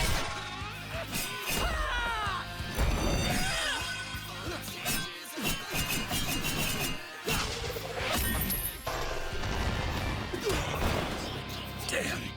Let's get faster!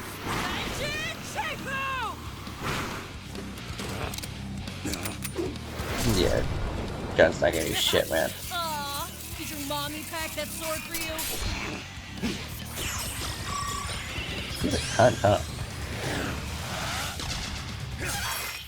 Careful, that hurt. Have a little faith!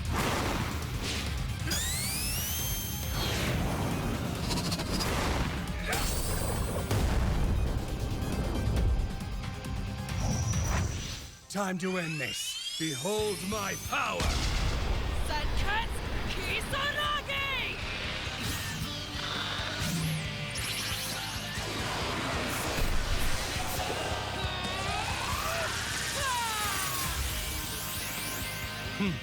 Faker.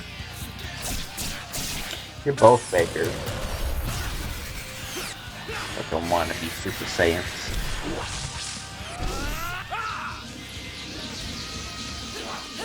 Scissor blade!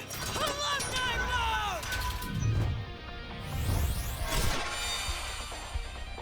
Sayonara, dipshit! Maybe. Oh shit. Oh, you about to die, like.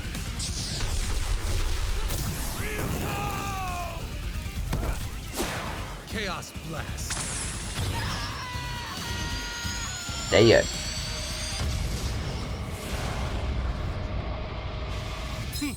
I'm the coolest.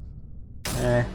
KO! You know, we made fun of how little clothing Ryuko was wearing, but Shadow's been naked the whole time. Armed with And he's wearing Zenkets, her shoes. scissor blades, and her life fiber buffs, Ryuko And was gloves. definitely a match for Shadow at first. Yeah, with her awesome strength combined with her insane endurance, Space Form Shadow was in a lot of trouble. But even then, it wasn't a surefire win for the Rocket Chick.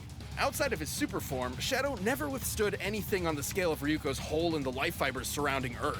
At her maximum power, she could have easily dealt a killing blow, if she could catch him. Shadow could keep up with Sonic the Hedgehog, whose race against a black hole proves he can move over 260,000 times. Alright, go check out, me react to this. Mario vs. Sonic. Faster than sound, far faster than anything Ryuko's shown, and more than quick enough to slice through a life fiber before it has time to heal. Once the red and black Hedgehog turned red and gold. Ryuko's regeneration is reliant on her life fibers regenerating faster than they can be cut. Given Shadow's superior speed and time manipulation, he could reliably overcome this. Ryuko didn't really have a way to take him down. I mean, Super Shadow's Chaos powers use all 7 Chaos Emeralds, which can move pieces of the Earth around. Considering Earth's total mass and the speed at which each piece was moved, this would require exerting energy equivalent to 1.6 decillion joules, which translates to over 2,800 zettatons. Even if the primordial life fiber's ability to warp space and time from kill to kill if was accounted for, Shadow has technically defeated Solaris, who has similar time/space manipulation powers on a much larger scale. Of TNT. That's a ton of power. A lot more than Ryuko's biggest hits. Even 1 Chaos Emerald is enough to match Ryuko's best. And considering Shadow can match the power of an emerald. Ryuko also has a time limit for staying synchronized through blood consumption. This limit gets shortened as she takes damage, making it even more difficult for her to outlast Super Shadow. When he takes off those inhibitors, he had better odds of winning even without going super. Ryuko put up an amazing fight, one for the ages, but Shadow's unmatched power and speed proved too much for Our Lady in black and red. Hey, he's pretty beat up about it too. Do you know what he said when he was asked what his favorite anime is? I like the one with the edgy girl and the scissor blade. It's canon. No, really. In clothing, the Hedgehog couldn't be overshadowed, and Ryuko's life fiber was snipped. The winner is Shadow the Hedgehog.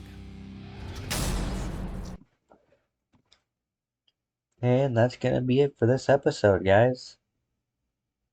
That was another great another great 5 battles from Death Battle. Damn, I cannot talk sometimes, man. Go to Death Battle, give them the love they deserve for all the amazing shit they do. They should have another battle coming out in a couple weeks, I think.